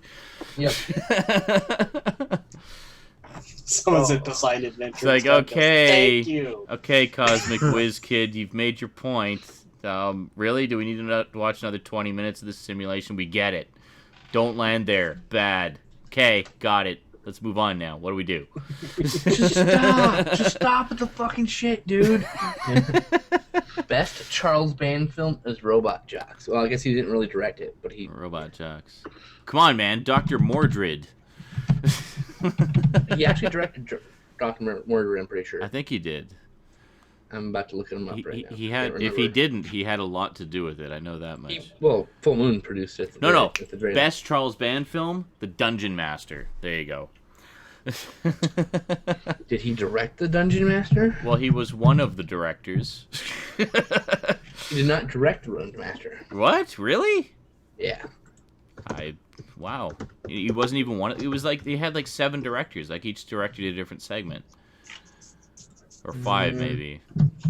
Best There was adrenaline rush movie. there was like the bridging segments, the story about Jeffrey, whatever the fuck his name was, and Mistima, played by Richard Mole. Richard Mole as the devil, basically. It was great. Fuck, I can't find. I actually have the The Dungeon listing, Master on for fuck's sake. Laserdisc. Go grab it real quick, and you tell me. It should list them, everyone, right? I would, except it's all the way over there. I'll find it. Fuck. God, so demanding. I'll go get it. I win. Oh, Best cop movie, Heat. Definitely Heat. Best cop Best movie. Quantum Leap Season 4. Definitely 4. Okay, what is that? Best Heat? What? Best cop movie. Best cop movie. Rush Hour. Die in a Fire. Time Cop! Best I'm sorry. Quantum Leap season was the last season. I'm sorry. Nope. Time Cop Season has 4. probably one of the most hilariously awesome beginnings to just any movie, where he guns down a guy on a horse with dual Uzis. It's just freaking hilarious. He's like, "Well, thou shalt have to confiscate thy gold." He goes, "I don't think so." Best movie distributed by Full Moon. No, that is easy. That's Robot Jocks. Demolition Man. Oh, God. Oh, Demolition Man. It's so bad it's good. I love to watch Demolition. I'm the law! Fuck is it? No. There it is. Sean's narrating his problems. Alright, here we go. Police Yes. Academy. The Jesus. finest, that the wasn't finest such a chore restaurant in after the all. future. Welcome to Taco It was Bell. light, easily movable stuff. Here, let me just go full screen real quick. We have the Dungeon Master I'm waiting for it to pop up Laserdisc. in the stream. Look at that. on our end, you're still coming back to your seat. There we go. There we go. Okay. Alright. Ta-da! And That it is cover is so awesome. It is directed by. It is produced by Charles Band, Right? directed by Rosemary Turco, John Buechler, David Allen, Stephen Ford, Peter Manoogian, Ted Nicolau, and Charles Band. There you go. It's not listed on his director's list. And yes, this actually is a really awesome cover. What year is that from? This is from 1983. Also went under the title of Rage War. Oh, Rage War. Okay. Yeah. That's why I can't find it. It's under Rage War. I actually have this recorded off of TV under the title of Rage War, and it includes the scene of explicit nudity during the opening dream sequence that was excised from all the home video versions. Okay, so your favorite Charles Band film is that. Mine is Dollman vs. Demonic Toys. I would say actually a toss-up between either Dungeon Master or the original Trancers. I actually really Oh, Tranche is really good too. I really like the Trancers I don't know who movies. this guy is, and I don't think I've seen any of his movies. You might have seen some of his movies. He's the guy who founded Puppet Full Master? Moon Entertainment. What? What? Okay, never mind. I was just gonna. Yeah, this is getting into the area of films I know nothing about. So Ozzy Osbourne Michael is Mann. actually. I think you know who that is. That's the '80s hair metal band Wasp. Actually has an Yes. appearance in this film, and Yes, that's I them. think See, I I know think the that's who 80s that hair actually metal is. And they're not technically hair metal. They're just No, traditional but- heavy metal. Yeah, but They're they're just special. They're good. They're fun. They actually produced albums with an artistic vision involved. And then they produced songs that were just crap, but Yeah. it's kind of mixed. But yes, the 80s metal band, Wasp, and the ridiculous hair, but they were not a hair band. No. And Brian, yes, it does definitely look like Ozzy in that picture. No question about that. Bullet Blitz asks, best Michael Mann movie. Miami Vice. I would say the entire television series of Miami Vice. I didn't care for the movie as much. I love the movie. Although Crime Story was pretty damn good too. Michael Mann did that one too. Yeah. See, I gotta need like to see look more of these that. people up on We need to watch more of IMDb that. to see what the hell they did. Michael Mann's pretty well known. He did Last of the Mohicans. Michael Mann did Manhunter, the original Last of the Manhunter. Mohicans is not one of his better movies. Yeah, Most people but it's don't the like most it. well known. Heat. or one of the Oh most yes, well-known. Heat. Great movie. Heat is the other really well. Oh, Stab mentioned We here. used to have that on You guys can go plus. Laserdisc. I'm here. Everybody's saying My Heat. favorite Michael Mann movie is Public Enemies, just to fucking buck the trend. I actually like that. Fuck you, movie. man. It's all about Heat. I recently I saw just it. I hate love that it. everybody hates it. It's just like, why do you hate this? It's fucking fantastic. I want to see It's great. Public Enemies. I haven't seen it yet. I bought it. It was my first You Blu-ray. hate it That's- because it has Johnny Depp. That's the Isn't only it reason. Johnny Depp Fuck you. as Dillinger? Yeah. Yeah, hell yeah, I want to That's see perfect.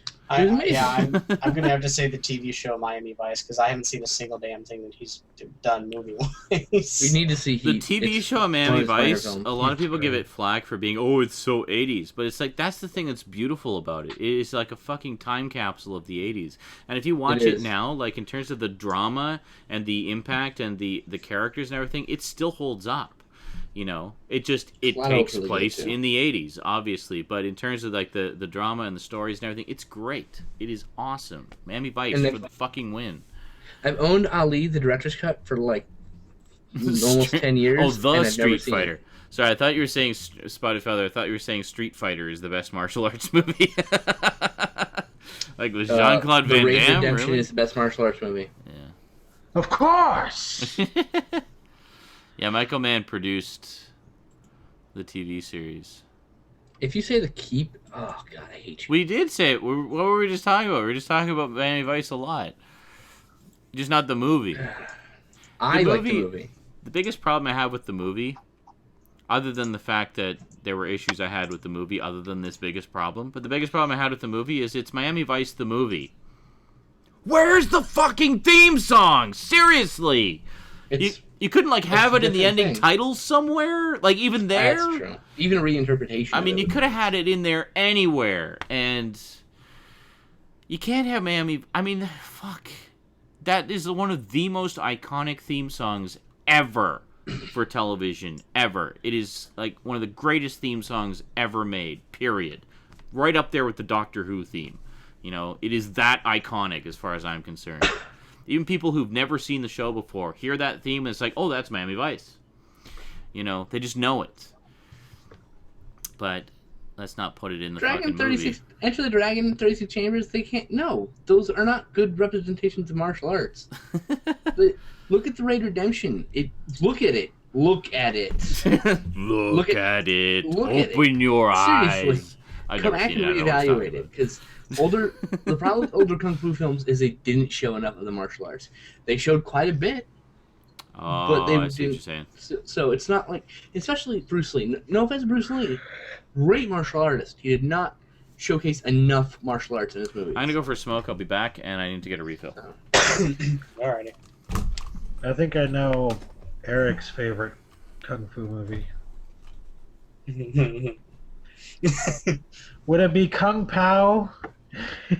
Well, I have my favorite comedy kung fu movie than my favorite actual kung fu movie. Oh yeah, that's true. I kind of really like Shaolin Soccer too. Well, actually, sticking with the whole kung fu thing while Sean's away, underrated kung fu movies. Movies that got panned, but are actually not all that bad. Jet Li's Born to Defense. Born to Defense. And Jet Li's Bodyguard, though there's not a lot of martial arts in it, it's actually just a good movie. They got panned because they didn't have enough martial arts in it. For Kung me, Fu it'd have to Hustle. be The other one. Kung Fu Hustle's a really good one, actually. I have that as well. The Forbidden Kingdom. Forbidden Kingdom, I like that one. Yeah. I know why the critics hate it. I know why a lot of fans. Oh hate yeah, it. And it's I can kind of agree obvious with on it, why they but- didn't like it. Yeah. But it's a fun movie to watch. I mean, how often are you going to see a modern one-on-one fight between Jet Li and Jackie Chan? I mean, it's just that fight scene was fantastic. Favorite ninja movie? The Hunted, by the way. Not the one with Benicio del Toro. The one from the 80s. Where a samurai is fighting ninja to try to save a cop in Japan. Fucking fantastic movie. Completely underrated. Best ninja film. Also, Shokasugi's in it. And anything with Shokasugi is great. Though Ninja Assassin was pretty fucking awesome. I'm a ninja. My favorite part of Ninja Assassin is a ninja gets blown up with a rocket launcher and does a Wilhelm scream. And I just burst out laughing in the middle of the movie. The movie's so not realistic, it's hilarious. It's a fun movie. Master Ninja's good. Yeah, for people out there who's never seen Kung Fu Hustle, you need to see Kung Fu Hustle. Other really good ones are Rage of Honor and Return of the Ninja and Best what movie was from the a last former one? Saturday Night Live cast member. For me personally, I know no one else is going to agree with me. It's Chris Kattan's Corky Romano. No one should ever agree with you. Well, fuck you, because you're tired and you're being cranky. No, because Black Sheep exists and invalidates Corky Romano. So does Tommy Boy, and so does you White guys are Ninja. talking about, man? You mean You're Beverly Hills Ninja? choosing all of the basic ones. You're forgetting all about stuff like Coneheads. Ooh, Conehead, that was pretty Stuart good. Saves His Family. I didn't like that one. Mom and Dad versus the world, or Save the World, not versus. I'm sorry. That's a Saturday Night Live skit? No, it's not based on a skit. It's Oh. Yeah. done by a former But- cast member. But by Okay, far, Mom and Dad Save hands the World down, favorite one then. Because I love my that movie. favorite, someone mentioned it in the chat, my personal favorite is Happy Gilmore. Oh, Blues Brothers. Yeah, I have Blues to go Brothers. with Blues Brothers. Blues Brothers, honestly. for me, is a classic, kind of iconic It's movie. one of the best Just like favorite films movie I of all can time. sit down and watch Sorry. every time is Happy Gilmore. I can just this. It's classic Sandler, and it's just immensely hilarious, no matter how many times you watch it. Plane, Trains, and Automobiles. That's a good alumni film. Trying to think of some others. The Jerk. The Jerk. Oh my Jerk. God, The Jerk. That man hates these cans. These cans. Oh my God, there's cans in here too. I love it. Dirty Work. Oh. We had like the same response to Dirty Work. That's because it's not good.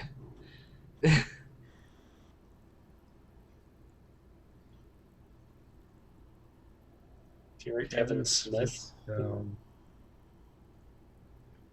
I'd have to I put know- Clerks over Chasing Amy. To be Chasing honest. Amy is his best movie, best made I film. would have the to one- say Chasing Amy, but It's the one my that least actually- favorite Kevin Smith movie, I have to say, Cop Out. For me, a movie that can make me just burst out laughing, it has to be that would be my top because I'm a huge comedy film fan. Right. That's why I put Clerks on top. It's Yeah. just Meanwhile, Chasing Amy to me has the best. Is the only film in which Kevin Smith had something to say. He truly had something he had to get Yeah. out of his soul, and he made Chasing Amy and then put dick jokes in it. I'm serious. Like that could have been a serious movie, and it would have totally changed the image of Kevin Smith. But he had to put dick jokes in it. don't suck too many dicks on your way through the parking lot. Yeah, I haven't seen Red State, so I can't judge it. And we all know the Red reason why State's Cop Out great. failed, right? Because Bruce Willis was the cockbag. No, it had nothing to do with Bruce Willis. I mean, Oh, sure. and- Well, okay, it had a lot And to do Kevin with Bruce Smith's Willis, I'm drug sorry. addiction, yes. But I think the reason it sucked so much was because of fucking Tracy Morgan. I'm sorry. I fucking hate Tracy Morgan. I have never laughed at anything he's ever done. His voice is annoying. It's like fucking grating on my nerves all the time whenever I have to see him do anything. Yeah. I just Joshua, do not like Tracy Morgan. But Sean William Scott in that movie, I will say, was fucking hilarious. Fucking He was hilarious. the only good thing about Cop Out. If you watch, I think it's Too Fat for 40. Kevin Smith literally talks for 2 hours about his. Someone asks him one question, and he talks for 2.5 hours giving the answer. And it's about his time on Cop Out. Yeah. Bruce Willis is insane. Bruce Willis has lost his goddamn mind. Well, we didn't need proof of that. They're making a 6th Die Hard movie. Fucking stop. Just stop. Yeah, Joshua had a good point. His favorite Kevin Smith That's a movie good is question. Mallrats. Mallrats, because the ending was totally satisfying. Mallrats is decent. It's cold.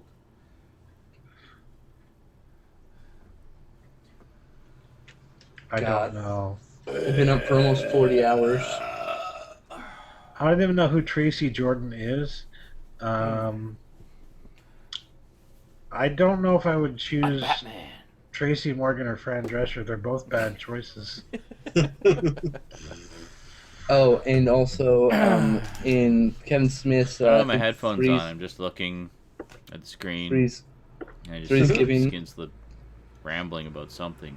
He talks about Holding his being on head like Die someone's Hard. giving him a or- migraine. Best And, mind-bending about movie. how Pointing a fucked that finger is. into his temple. Stout, like if you he say just Inception, I'm wants to going impale to his own It's brain.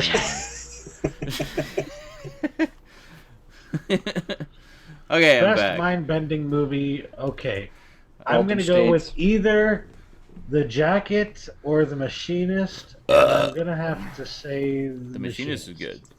Altered States. States. Yes. Altered States. Was There's the best something- mind-bending movie? Does El Topo count? Because that made my mind bend in circles. And I was really... Altered fucking States, man. Clearly, That movie isn't really a mind-bending movie. It's really a fuck with your mind movie. clearly the best mind-bending movie is a toss-up between the first Pokemon film or possibly Turbo, a Power Rangers movie. Definitely Turbo. No, the Power Rangers one, or the Pokemon one. Fight Turbo. Club. Oh, good choice. Yeah. I avoided Fight Club for a very long time because everybody was just going on and on about how great Fight Club was, and I was like, shut up. It's how good can a movie called Fight Club be? I mean, about a bunch of guys in a club of where they fight. Woo! There was a funny Facebook picture. And then it was a And then I actually got the DVD because it was on sale, and Annette and I were like, okay, let's watch this Fight Club thing and see what all the hoop was about. And we watched it, and we were like, holy fuck, that was amazing. That was like one of the best movies I've seen in years. Why did we avoid this for so long? And now it's one of my all-time favorite movies. I think it's just a brilliant film. Yeah, there was a funny Facebook comment. One guy, he goes, a friend of mine came up to me the other day and asked me if I'd ever seen Fight Club, and I punched him in the face. I'm like, Rule perfect. 1, motherfucker. Don't talk about Fight Club. Don't talk about Fight Club. Yeah. No, that's a great movie. Yeah, I definitely warmed up to Fight Club after, actually seeing it. Finally got it on Blu-ray. It was awesome. Yeah. Looks It's I awesome. one got of the those Blu-ray. movies where it Blu-ray has is fucking a- amazing. Unappealing title and unappealing box art if you're not one that looks at reviews or anything, just like goes to the store and looks for a movie to buy. Yeah. It does not jump out at you. No. It looks like a modern, cheesy, stupid movie. Just meh. Yeah. But then you actually watch it and you realize, wow, there's a lot of really interesting original shit going on here that I've never seen before. Yeah, I love Fight Club. I think it's an amazing film. I'm not a David Fincher fanboy by any stretch. I am. But I definitely enjoy what I've seen of his films. I'm a huge David Fincher fan. Other than...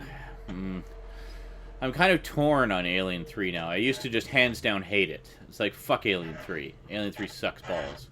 And then I saw the extended version. And the extended version, where you see a lot more of what David Fincher was actually trying to do with the film, outside, trying to somehow work within all the studio interference bullshit that was going on they had to deal with. Yeah. There were some really interesting ideas there, and I actually like a lot of what he was doing with that. And studio brass kept putting their dicks in that one. That was annoying. Yeah, and if you watch the extras, like the sort of multi-part making of the Alien franchise thing on the DVD and Blu-ray sets, the producers of that was it David Goyer and the other guy, I can't remember his name now, but anyway, you know, the two main producers of the Alien movies, they talk about that quite frankly in that, and how they didn't even want to do another Alien movie, but it was studio pressure to make another one, so they're like, fine, we'll do another Alien movie. And they talk about, obviously David Fincher had wanted nothing to do with the extras on there, so don't expect to hear anything from him. But the producers talk a lot about just the shit he went through trying to make his goddamn He movie. wanted to make a much better movie than that. He wanted the alien to be loose on a world made of wood that lived like medieval times, which was like a brilliant idea. Yeah. No, I'm sure it would have been quite interesting. Infinitely better than the current incarnation of Alien 3, yes. Yeah. A good movie? Maybe not. No. Yeah, speaking of the Alien movies, the new Colonial Marines game, Have you played any of that, Pablo? I looked at some No. playthroughs of it on Twitch, just a few minutes of footage. But from what I've seen, it is probably the biggest insult to the Alien franchise that they've done in years. Really? Yeah, See, I only everyone looked was at, all hyped up for it, and it pretty much they pulled a Duke Nukem Forever. see, I only looked at a little bit of it. It was basically just some, I don't know, some multiplayer action going on. They're fighting some aliens, and They say that's the only redeeming value. mind you, really is the multiplayer. They say you can have a lot of fun with it if you got friends, but they say it's the single player is just insultingly bad. It's Really? terrible here. Yeah, absolutely terrible. A lot of people have been asking me, it's like, are you going to buy Aliens Colonial Marines? And basically my response was, historically speaking, the Aliens franchise in gaming has been very hit and miss, mostly miss. I'm going to wait and see what people say about the game before I decide. Yeah, And if there's maybe I'll pick it up out of the bargain bins at some point, but that's... Here's a there good are game. Alien 3 and Aliens Trilogy for the Sega Saturn. The end. See, I have two other ones. Actually, the Alien two 3 Alien was versus good on the Predators. Genesis. I remember enjoying that one. Yeah. Alien vs. Predator Classic 2000 is just nostalgic. It's for that reason, so you got to take its faults. But the new 2010 one is actually not bad. It's got great atmosphere, especially if you play as a Colonial Marine. Yeah. That is what the new Colonial Marine should have been. Yeah, more very atmosphere. dark, almost Dead Space-like, very claustrophobic. Yeah, you would think it would be very Dead Space-like. Well, maybe we should talk about Dead Space designers to make the next one. Yeah, for sure. There you go. Yeah, so, and it was pretty well done. The Predator and the Alien parts were, you feel like you're playing an alien and a predator, which they got that part right, but they don't control very well. That's because they're aliens and predators. Exactly. So, but definitely playing as a Colonial Marine, you feel like a Colonial Marine. Yeah. And you feel that dark fear that you have of something is tracking you. Which one is this? The classic and the new 2010 Alien vs. Predator. So the more recent ones. Yeah, that you could pick up stupidly cheap. I remember there was one that came out on the Atari Jaguar. Oh, Alien Trilogy. Which you could play as... No, I thought it was Alien vs. Predator, because you could play... I think it's Alien vs. Predator, and that's the arcade version. Yeah, you could play as a Colonial Marine, a Predator, or as an alien. And it's a beat 'em up. Yeah, that's right. I'm sorry. Yeah. It's also on the Super Nintendo, but don't bother the Super Nintendo port. It's laggy as shit. Well, it's not bad, it's just laggy. The Jaguar one, I remember, was a first-person shooter. Which, then I had no idea. Yeah, which at the time was still a pretty new genre. And I remember it looking really good. Like, I saw a bit of gameplay of it. There was a store in town that had all the current consoles set up on display, so you could actually play them. And they had Alien vs. Predator running on one of them on the Jaguar display. Yeah, it's Alien vs. Predator. And I remember that one actually being pretty good. It's kind of like a Doomish kind of... Yeah. first-person shooter, but with you're playing as a Colonial Marine. Yeah. The side-scrolling Aliens vs. Predator was also really good. Oh, I love that game. I love it. Don't bother with the SNES because it's not very good. After Rivera says, imagine if Cole from Infamous and Isaac from Dead Space switched franchises. Just random thoughts. Well, Isaac would be running around a city. when Stout a is shaking his retard. head vigorously. I think Cole would actually. And face palming. I mean, if I had to seriously think about this, Cole would have a little too much fun in the world of Dead Space. Yeah, well, this is true. Just This is shocking true. everything that comes near him. And, Yeah, that's true. and Isaac Clarke could be running around going, "What the fuck is going on?" Why are we entertaining the most annoying idea ever? Like, Well, come on, let's man. Stop switching people Co- to franchises. Come on, man. Kratos in Dead Space. You know you want to see God. it. No, you know what you're gonna You're see. about to You're let gonna me see the taste. crossover of Mass Effect and Dead Space. No, don't it's do going that. to happen. No, please, no. Oh, I hate single-player RPGs. Yes. And I will never play Mass Effect. No, They I just- love Mass Effect. Don't get me wrong. I love Mass Effect. I think it's just interactive space opera. Sign me up. I love it. They But, just released the Dead Space suit for Borderlands 2. Yeah, see, Really? that doesn't mean Yeah. that you're gonna have a Dead Space and Borderlands crossover. Exactly. It's just a bit of fan service, you know, like that's Dead all Effect. it is. Dead Effect, Mass Mass Space, Space. Deadland. That actually sounds kind of cool. Deadlands. Oh, Deadlands. That I like that. Border space just sounds like you're like Border trying space. to kill illegal aliens at border space. Which actually sounds like a fairly entertaining game with a bit of social commentary. thrown in. Border space. Let's jump the shark. Pac-Man in Dead Space. Oh God. Ugh. Damn it! I need a power pellet. There's necromorphs everywhere. I know you see like the necromorph coming, rah, and you walk up. Yeah, you get a power Fucking pellet. hard. All the necromorphs turn purple, and you eat them. Ew. Who would want to eat a necromorph? That's at least cook What's it kind of first, funny is God. I'm actually picturing like the 3D Pac-Man chomping on a necromorph and just seeing like the blood and the fly everywhere. It's like Pac-Man is just nomming on a necromorph and just Contra weapons in Dead Space, says Brian. Oh my God. Yes, No. spread shot for the win. Just laying waste to everything. I got Necromorphs 30 wouldn't stand a lives, chance. bitch. Yeah, Konami code in Dead Space. There you go. Fuck yeah. Konami code and you get 30,000 credits. There you Keep putting it go. in there, putting it in there, putting it in there. Like Now, fucking now you're talking. Oh man. Oh, a Space Marine in Dead Space. Or friggin' the Warhammer franchise. From oh yeah. Fucking There you Warhammer Space Marine. go. You know, Space Hulk, the original Space Hulk game on the Amiga and the 3DO, was like almost like the precursor to Dead Space. It was like the first survival horror sci-fi game I'd ever seen, and it was scary as fuck. And it was a board game before that, which is awesome. It was, yeah. Very expensive board game now. I should maybe I should do some Twitch sessions of Space Hulk. I've never really played it much. I have the 3DO version. I need to start twitching some. Twitch. Yeah, I'm surprised I'm surprised you're not like the first of us on Twitch, Garbage Gamer.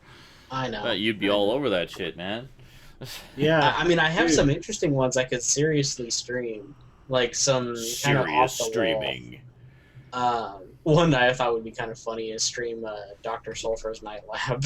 Oh God, you and your Dr. Sulfur. You should look and see if they have it on their list of games. Yeah. You know, I That'd was be fucking surprised. Hilarious. They actually did not have Dead Space Severed on their list. I had to put it Well, under then they Dead don't have Space. Dr. Sulfur's Night Lab. I had to put it under Dead Space 2.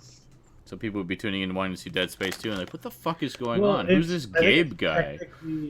I think it's technically considered DLC or something. So probably, I'd just like to say also, I really enjoyed Dead Space Severed. I thought it was some great DLC there. It was awesome. Yeah. I'm glad that Gabe and Ellie got together. Bullet Blitz, I agree with you. If you are young enough, keyword being young enough, and you've never kind of experienced something like that before, the first Resident Evil can literally scare the shit out of you. If you Look past are, the graphics. you know, Raptor the Rap- only reason That's right. Sean and stuff like that doesn't like it is because he was too old. So I was just saying, Raptor Rivera says Bender in Dead Space. Bend Space. Dead Space. I don't know. I like the Dead Stomp 3. Oh, all those Stomp ones. Yeah. What was the ones you came up with? You had like a whole series of them. Dead Stomp 2, Stomp Harder, Dead Stomp 3, Stomp Another Day. No, Dead Stomp 3, Necro. Stomp with a Vengeance. Stomp Dead with a Stomp Vengeance, 4. yeah. With a Vengeance. Even more stomping. Live Free or We all Stomp had- Hard, There you go. Stomp Another Day. Of course, in Live today's free and playthrough, Stomp we had, hard. Stomp with Wolves. we had the whole Stomping Pang with thing. wolves. Yeah. So we have Pang Space. Oh, and all the Penguin. Oh my god, we went Pang crazy today. Pang Space 2. Where there's the always fuck is Pang? There's always Pang Space 2. There's always Pang. Pang Space 2, Pangaloo. Electric Pangaloo. There you go. Electric Pangaloo. I almost bought the Breaking Collection and realized I will never watch it. Not once. Ever. Which one? The Break-In Collection. Oh. I was like, that's really cool. No, I'm never going to watch it. You know what? I wouldn't mind. House Party, the Kid and Play. They have House Party 1, 2, 3, and 4 in a single, like, Holy set. shit! I've only ever seen the first one. It's the four. It's one of those 4 film favorite sets.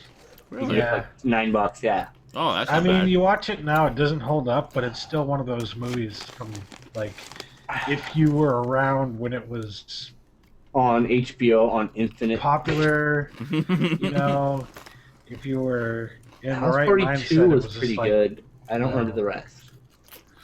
It's just one of the, it's part of the culture from back then, you know? Mhm. So it's- 90s. It's so 90s. That I was think the first one was like in the 80s, isn't it? like maybe late 80s. Yeah. But yeah, I actually had the first one on Laserdisc a while back. Got it for like $5. Okay, but see, you wasted money on House Party. I remember You they spent put $120 Class on Act. House Party. No, Yeah. no, it was like $5. Don't worry. I remember they put Not that- $120. they put Class Act on HBO all the freaking time. Yeah. It It was was ridiculous. But on dude, Like, the Yeah, edition's so- out of print. I totally gotta pay top dollar for it. It's House Party, man. Come on, Kid and Play. I've seen that movie so Oh. many times. Joe. You know a movie I watched today that I haven't seen in like 10 years? It was War Games. War games. Would you like That's to a play fun global movie. thermonuclear war? Yes.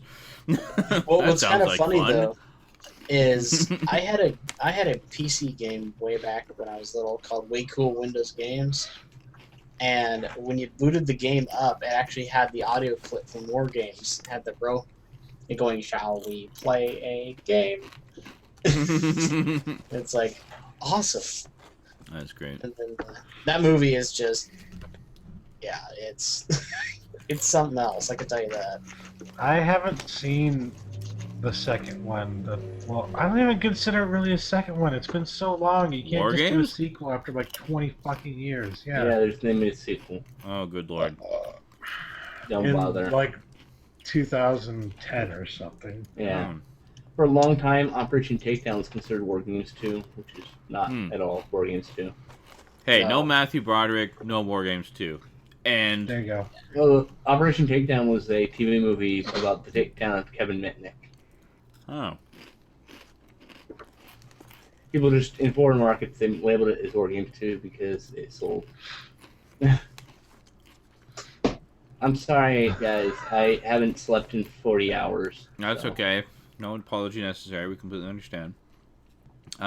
If anything, I consider War Games 2 to be Hackers. Hackers is a fantastic movie. I love Hackers. Is it on Blu-ray? Someone tell me it's on It is Blu-ray. not on Blu-ray yet. The DVD Damn is it. actually really nice, though. I want Angelina Jolie tits in full high def. Hell yeah. I used to spank it to that, dude. I used to freeze frame my Pause. VHS. Yeah, no, I had a Cinema Master, which had like beautiful freeze frame with no jiggle or no distortion. Ooh, I had one like that. It was it had a Yeah. digital freeze frame of Yeah, VCR. it's called. They were It would actually Panasonic take. released them. It would actually take. Mine was actually a Philips. It would Oh, actually it's take, Philips, right? No, it's Philips. Yeah, it would actually take a digital still Yep. rather than showing you the fuzzy lines and stuff. It was beautiful. It was amazing. I still actually my have God. mine. It's right next to me. Mia! Doesn't work anymore though. Mia! Yes, joined the chat. Yay! I just saw one at the thrift Welcome, store for Mia. $8. Say something so we can see you. Hello, my darlings. I'm here. I'm a darling, yay. And the sausage fest is Yeah, over. darling. I gotta barge marge my way through this friggin' hormone fest. You say Well, Well, large that doesn't marge? take much there, man. Barge marge. Oh, God. Oh, Jesus, that gave me nightmares. You know, if barge marge were hot, right? Hell yeah. Stop Chevy moving your Chase's face. dream right there. Tell him Large Marge sent ya. Where is that Brings from again? me. I failed. It's from Pee-wee's Big Adventure. Oh, that's where it is, right. Okay. Yeah, it's a stop motion face thing. Right. Claymated head that just goes blah. It scared the crap out of me when I was a kid. Yeah, it gave me nightmares. My favorite Tim Burton movie. I'm not a huge fan of Tim Burton, so it's my favorite Tim Burton movie. Bullet Blitz, And did then- I get All about did I Batman. get the wallpaper you sent me? Probably. I got a bunch Yes. of pictures from people. I think I showed it in the chat actually on Twitch. We saw it. It was there. Which I one have was no it? idea. I can't remember.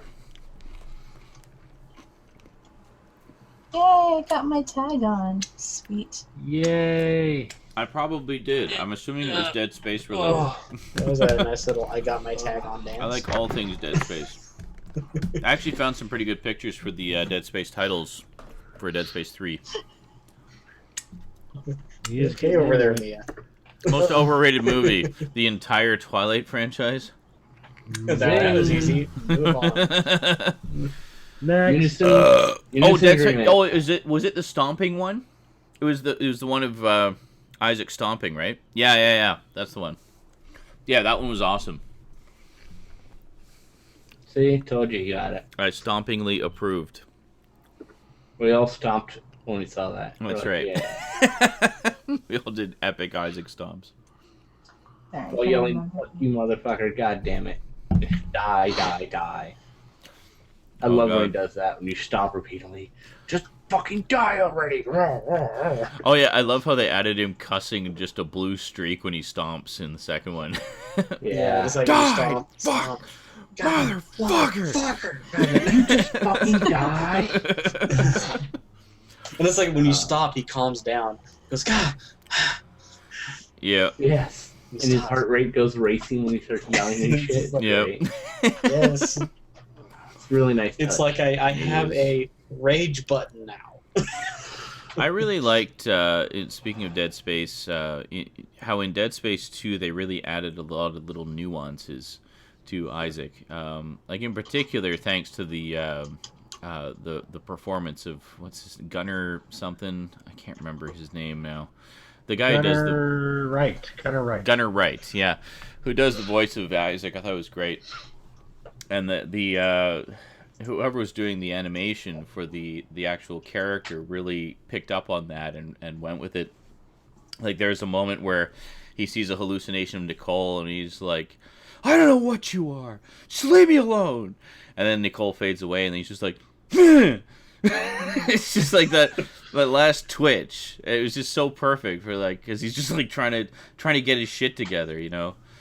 And there was a lot of other little moments like where you just go like, you know, just after saying something, just like a little nuance or something. And they would add that, they would put that into the character animation. And it really made it more real, I thought, and just a beautiful job on that. I love what they did with him in Dead Space 2. So I'm hoping to see more of that in Dead Space 3. Just the little subtleties. Speaking of which, that name is just fucking awesome. Gunnar Wright. Gunnar I Wright. wish my name was Gunnar Wright. Are you Look at a kidding me? picture of Fucking him. hell. Look at a picture of him on IMDb. I think they did that on purpose. Yeah. He looks exactly like Isaac. He does. And it's like, okay, if they ever do a live-action Dead Space movie, get Gunnar Wright to play Isaac. Done. Just do it. He already fucking is Isaac. He has done how many hundreds of hours of dialogue recordings and, mocap performance as Isaac. He is Isaac. Spotted Feather asks, how can Lexine be in Dead Space Severed? I thought she died in Extraction. That was one of the big questions a lot of people had after Extraction. What was the deal with that last scene? I think it's safe to say it was just a bad dream. Gabe was just having a really bad dream after all the shit he had been through, and it didn't actually happen. So what actually happened was they made it to the sprawl. Their buddy, whose name I can't remember now, went off. Their one-armed buddy went off to do his own thing, whereas Gabe and Lexine ended up getting married. So My one-armed buddy named Stumpy. But there's clearly more to their story. I'm hoping that maybe we get another DLC story or something that continues their story. Because, I mean, Lexine gets away at the end of Severed, and then what happens next? I want to know. I want to know what happens next with them. Or with her, anyway. Carl Urban would be awesome. Just put him in Dead Space somewhere. He would be fucking... I could totally see him fitting into that world. I really need to pick up the new graphic novel, Dead Space Liberation. It actually gives us the backstory of John Carver, who is the new character. And I'm really curious about that. Because we just caught a glimpse of him in the demo. We saw him briefly in the demo in Dead Space 3. But...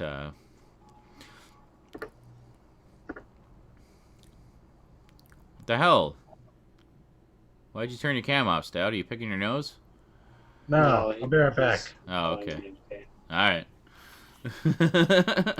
I'm looking at the delayed chat. I'm like, why is it always focusing on me? I'm not talking. I don't know. Probably because there's Everyone wants background to look noise. at your face. That's right. Are you drinking tonight, Mia? Cheers. Cheers. Cheers! Yay. Not drinking alone. Ah, I'm so happy. I was afraid I was the only one. I'm kind of drinking on an empty stomach. All I've had today is some chips and dip. But check this out. Cyclone potato chips were on sale for $1 at Save on Foods. Cool potato for the win. And check out the dip I got. Can you read that? Can you see that? I won't be able to read it until I see the delay. Okay, we'll just wait for the delay. I'm holding up the chips. Hold on. Yeah, cool potato. Cyclone? Good. Cyclone? I've never seen this before. It's a Canadian brand. There we go. See what that is? There you go. Huh? You see it now? Bacon and onion. Yes. You're gonna have some delicious burps later, bro. Absolutely. Me is being sassy. So I've had Nothing is nothing more awesome to eat than onion other and than bacon those, farts. and I'm drinking. I did When get am I a. not sassy? What are you talking about? When Oh, you're tired. Did I tell you how much I paid for all my munchies? So You're just okay, mean. I got the bacon onion dip. I got 3 bags of potato chips, the big bags. They're on sale for $1. I got 4 liters of Coca-Cola, also on sale for $1. And I got a frozen pizza. Total cost $12. Right on. Yeah. Sean, I'd like to share with you something I got today. Yay! I got a giant heap of Italian horror goodness.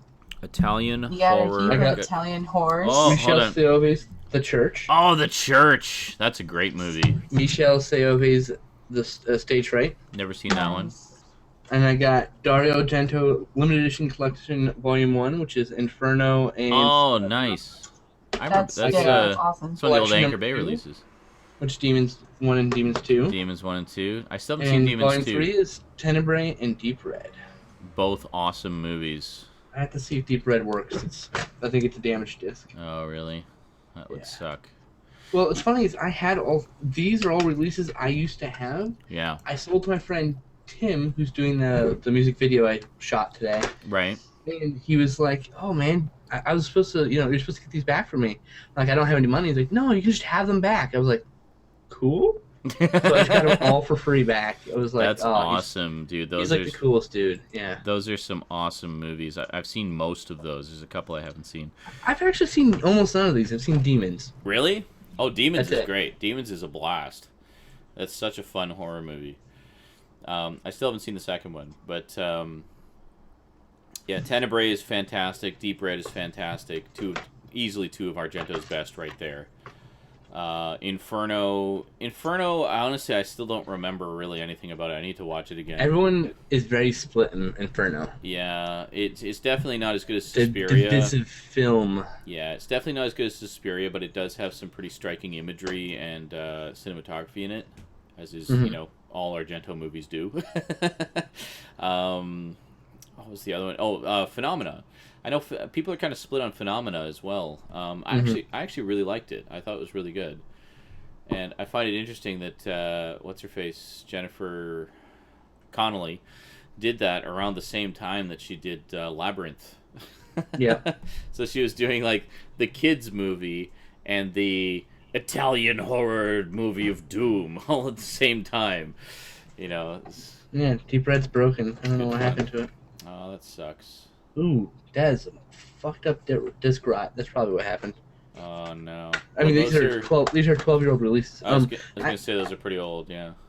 I have Demons 1 and 2 and Demons 3, Black Demons, and Demons 3 the Ogre. I have like almost all the Demons movies. Nice. Is The Church considered Demons 3? Yeah. Really? And then The Sect is Demons 4. Interesting. And then there's the Demons 5. Demons Yeah. 4 and 5 have never been released in America in any See, form. I've seen Demons and The Church. I really liked The Church. I thought that was actually really good. But yeah, I used to have the individual releases, the individual Anchor Bay releases of all those. I had the whole Argento collection that they put out, and a few of the Fulci ones too. Really want to, excuse me, get the new Blue Underground Blu-ray releases of all those. So yeah, there's Demons 2, Demons 3, which is the Ogre, and the Church, and Black Demons. All three of those are considered Demons 3 at various times. There's the Sect is Demons 4, Mask of the Demons is Demons 5, and the Black Cat is considered Demons 6. Really? Yeah. That's really stretching it. And then Like- Cemetery Man was deemed Demons 95, even though it had nothing to do with demons. What? Okay, that's These just are ridiculous. these are all promoted as they're alternate titles, so they're not necessarily official canon. Yeah, no, I don't So- consider any of those official canon. No, As of far as course I'm concerned, there's only 2 Demons films. The rest are all standalone movies. Mm-hmm. Spotted Feather. Technically, Demons and Demons 2 have nothing in common other than the title. Yeah. So Well, it was it Lamberto Bava? Yep. Did those, and then Dario Argento. I know Dario Argento wrote the first one and produced it, sort of as a Yes. favor. I can't remember. He had some involvement with the second one too, I think. But produced it. Spotted Feather asks, DVD or DVD set that you missed out on and is now out of print and really expensive? Easy answer. Batman the Animated Series, the complete set. That is the one. And the reason I missed out on it was because it was never available in stores here in Canada, apparently. I did not know that at the time. Would have ordered it if I had known. Otherwise, yeah, it went out of print literally about 3 months later and immediately started fetching collector's prices. Yeah. I just never saw it in stores here. Yeah, for me, it's the Invader Zim house set. Yeah, I think for a lot of people it's the Invader Zim house set. I completely lucked out on that. I really did. I had bought the 3 individual volumes of Invader Zim, and then I wanted to get the box, the house set with the bonus disc, basically just to have. I got it on eBay, I think, for $60 at the time, including the original box that the box set comes in. There's actually a box that it's packed in, and including the Gurr action figure. Just totally lucked out. I grabbed it when it was still widely available, got it for $60, and then it went out of print shortly after that, and everybody's been riding my ass about it ever since. It's like, will you sell me your Invader Zim set? No. I'm much Just simpler. no. It is one of my most prized sets. There's no way I'm ever letting that go. ever. I was at Amoeba's and I saw Stunt Rock released by Code Red Films, and I passed it up, and now it's like a $50 DVD, and I wish I'd picked it up for $12. Oh, damn. It's just one of those movies I always wanted in my collection. I said, you know what, I'll get it next time. There was no next time. Bullet Blitz, you're saying the X-Files set was one that you missed out on. Yeah, the year that came out, that was when Annette and I were still together. That was basically our tax return present to ourselves. We took our tax return money and just blew a good chunk of it on that X-Files set, and that was our big present to ourselves. And then she took it, right? No, I still have it. Okay. She let me keep it. Yeah, she actually Good. bought it again a few years later. They found it at a pawn shop for like $100 or something. Her and her current boyfriend. I found it for $100. I'd buy it. Yeah, she grabbed it again because apparently her current boyfriend actually was an extra in one of the episodes, one of the later seasons. Yeah, so they wanted to check it out to see him in that episode, and That's right. They moved the production to Canada in later seasons. Why nobody never came back, wasn't it? No, it was actually the other way around. It was the earlier seasons were shot in Canada, and then it moved to L.A. Oh, right. I think it was the first 5 or 6 seasons were done in Canada, and then it moved to LA for the last few. Okay. There's a lot of box sets that I missed out on that are now ridiculously expensive. Everything from G.I. Joe to the box set to the Matrix of Leadership Transformers set. Matrix of Leadership.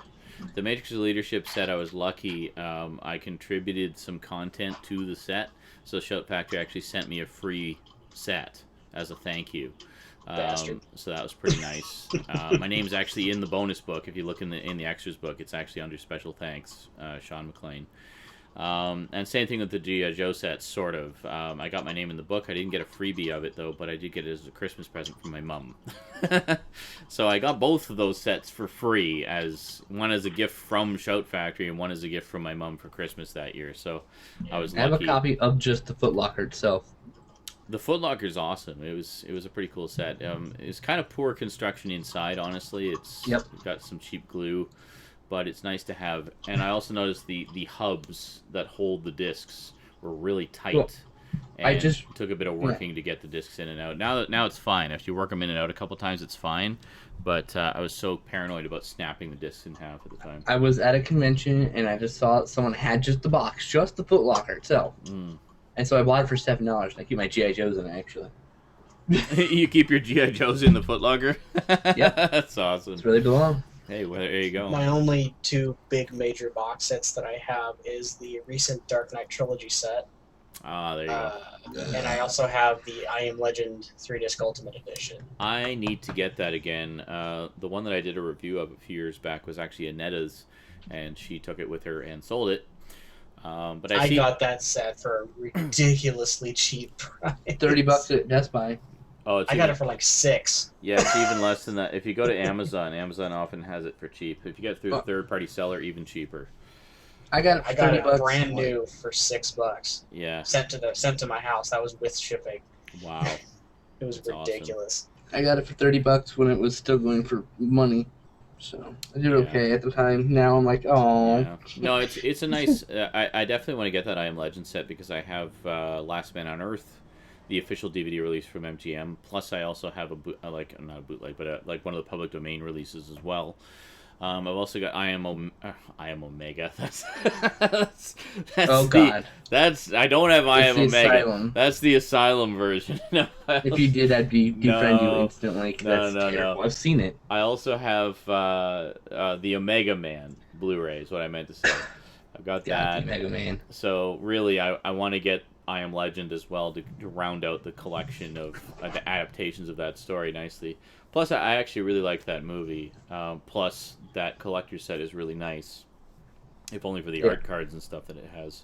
I'm sad I missed Babylon 5 and Forever Night, both of which are starting to get increasingly hard to find in the wild. Forever Night Trilogy Part 3 is like $70. Yeah, I waited a long time to get Forever Night Trilogy Part 3. And I finally managed to find it, I think, for $40 or $50. It was just like a brief window in there where it was available everywhere for a short time. So I grabbed it, and I'm happy to say that I have the complete set now. Babylon 5, I actually used to have all 5 of the original. Well, sorry, all 6 of the original book style releases that they put out. I actually sold them about a year ago because I was between jobs and hard up for money. But I wasn't too broken up about it because I knew that they'd recently re-released them in slightly slimmer packaging. I have the first 3 seasons in the slimmer packaging now.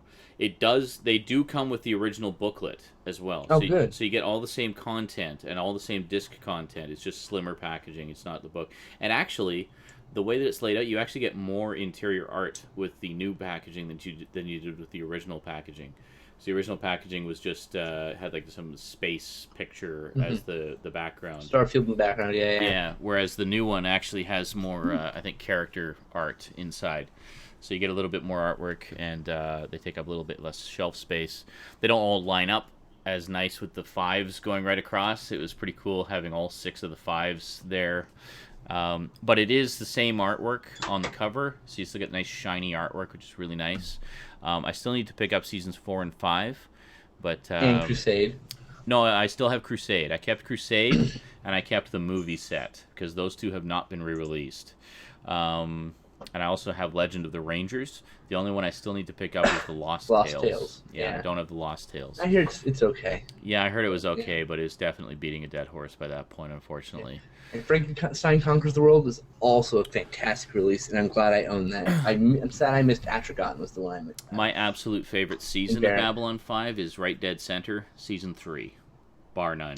I think Season 3 is just fantastic. The last time I saw it was when it aired, so I have great memories of it, but it's so far away now that I'm like starting to forget things. We need to watch that in its entirety. Yeah, definitely. Raptor, my Evil Dead books, the spines are just shredded from just the atmosphere. My Evil Dead 2 is actually coming apart. Flaking, right? Yeah, my Evil Dead 1 is actually still in pretty nice shape. Does yours still scream? No, mine doesn't scream anymore. The battery died. Mine either. My friend still does. I was at his house today. I'm like, holy shit, your eye still works. And I kept pushing it. He's like, what are you doing? I'm like, I have to make yours like mine. He's like, give me that. And I was like, oh. I have to kill your battery. Yes. Yeah, mine died, unfortunately. It lasted a pretty long time. Yeah. It lasted a pretty good time. But mine last couple of years, no problem. Because I didn't push it a lot, you know. No, neither did I. And it was very intentional. I just kind of pushed it whenever I was doing a video about it or showing it to somebody, but yeah, it died. So sad. Still awesome additions though. I love those. I'll always keep those. Yeah, I always like those. Nothing that you don't already have though. So no, I always like those DVD DVD sets. It's strictly for the packaging. That have little, things on them like things that need stream batteries. froze. What's going on there? Yeah, stream froze. Hang on, refreshing. Oh, there it goes. No, unfroze. That's okay. I'm just refreshing here. It's back. Go. Okay, yeah. If the stream, well, I guess they can't hear me. If your stream is frozen right now, just hit refresh. Well, those of you who aren't frozen can tell everybody else. but yeah. Anyway, the box sets that have things that need batteries like lights or whatever. I always like those. Yeah, well, actually, you know what was really cool is the Knight Rider set. How you can push the button, and the light will flash, and it'll play a piece of the Knight Rider theme song.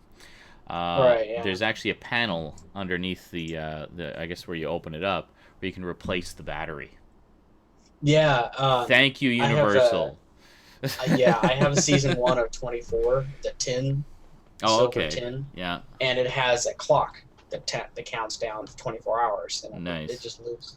But if you open up the box, there's a little red box where you can unscrew it and replace the battery. That's awesome. Yeah, so they... same for the 40th anniversary edition of the Three Stooges, where you push the button on the top and it talks. Oh, okay.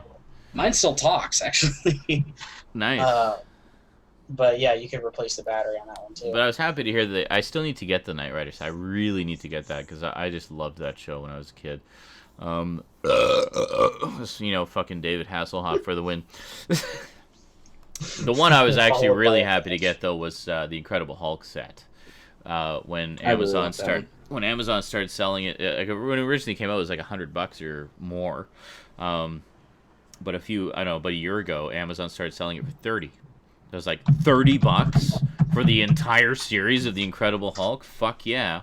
Wish I had the money at the time to get it. So I think it was... I wasn't able to get it through Amazon at the time because I didn't have a gift certificate, but I was able to get it through eBay. I had some PayPal money, so...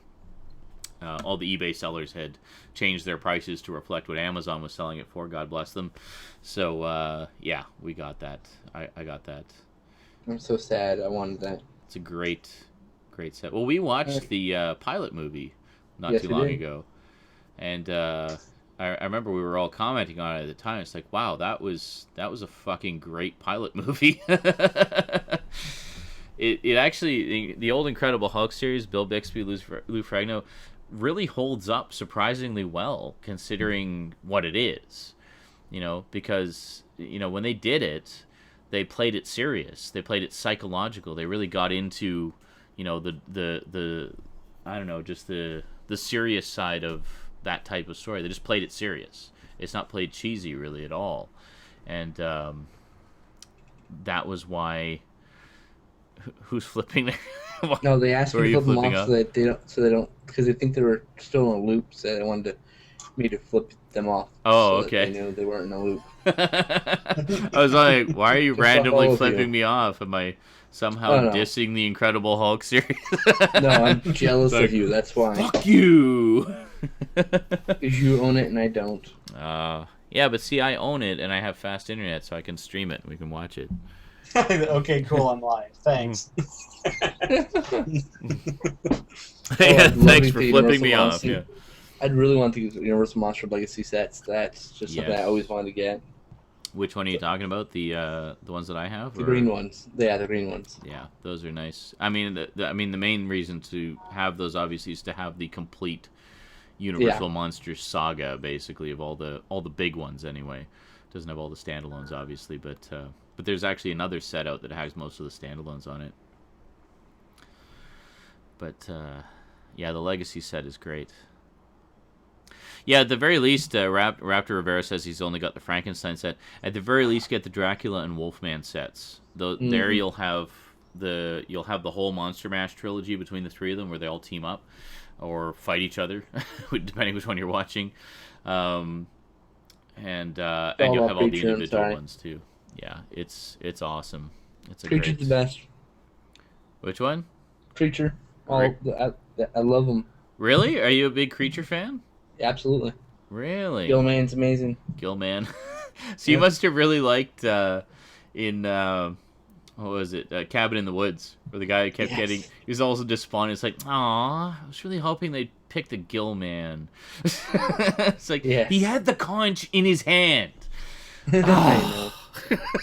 I'm never gonna see a merman. That's what it was. Yeah. I love it so much. Totally a callback to and the then Gilman. The end. Great. Yeah, that was perfect. Yeah, no, it was beautiful. Yeah.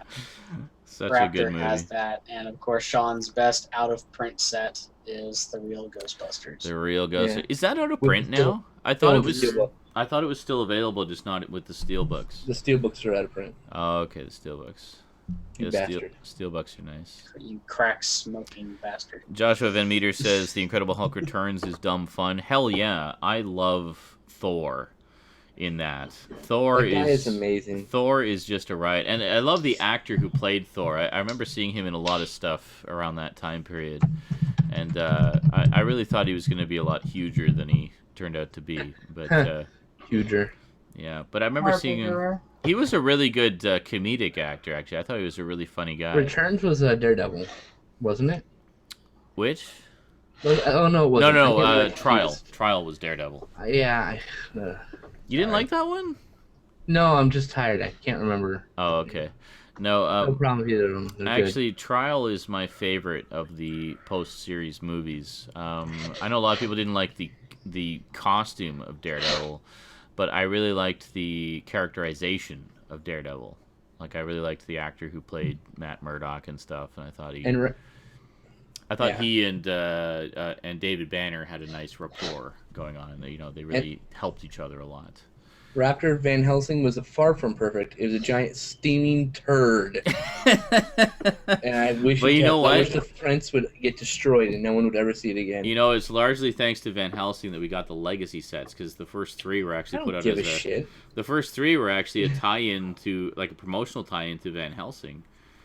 I don't care. It just fuck that movie. Fuck that movie. Come on, man. For the hot poker. Hugh Jackman. I love fine Hugh actor, Jackman. just not in that. Yeah. I'm sorry, it was terrible. I love Hugh Jackman. Hugh Jackman, star of one of the few romantic comedies I can actually stand. Also, Kate and he's Leopold. awesome. Kate and Leopold. Really funny romantic comedy with time That's travel. the time traveling. Yeah, that's Yeah. actually a remake of a French film Is it really? Here's a starring Jean Reno and the other guy who's like. Really? Yeah, I'm pretty sure it's a remake. Oh my god, I have to see that now. I'm going to look it up right now. here's an interesting one. Best Tim Allen movie. Brian says, The thank you, Santa Skin Claus. Slip. Fuck that movie. Joshua Van Meter says, Rex Smith is Daredevil. I agree. I think that's right. The guy who played Thor was in Robin Hood Men in Tights. I knew I'd seen him in something else around that same time. He was Little John. I thought he was hilarious as Thor. My favorite moment in that is when he's hailing a cab. They're all like, cab, cab, cab. And then Thor's like, let me take care of it. Hey, cab! It's just like resonates through the street. Welcome Great. back, Stan. Or when Thank the you. sleazeball reporter shows up and he's like, yeah, I heard that there was, and Thor shows up at the door just like towering above Jack McGee with this pitcher of beer in his hand that he's holding like a glass. and McGee's just like, yeah, I heard there was a David Banyan living here. Could I see David Banyan? And he's just like, I am Banyan. What do you want, little man? He's like, I was mistaken. I'm just he's just like trying to weasel his way out of it, and it's a hilarious moment. Raptor has it. Daffy Duck is Robin Hood. Yoinks! And away! Wham! Trip, Yikes! And away! Wham! Yikes! And away! Wham! Yikes! He gets to the very bottom. It's a fucking rock. What?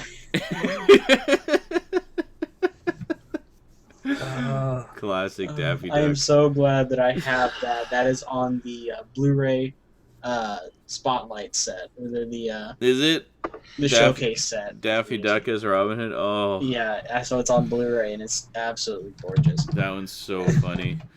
That's like one of the all-time great Daffy Duck cartoons.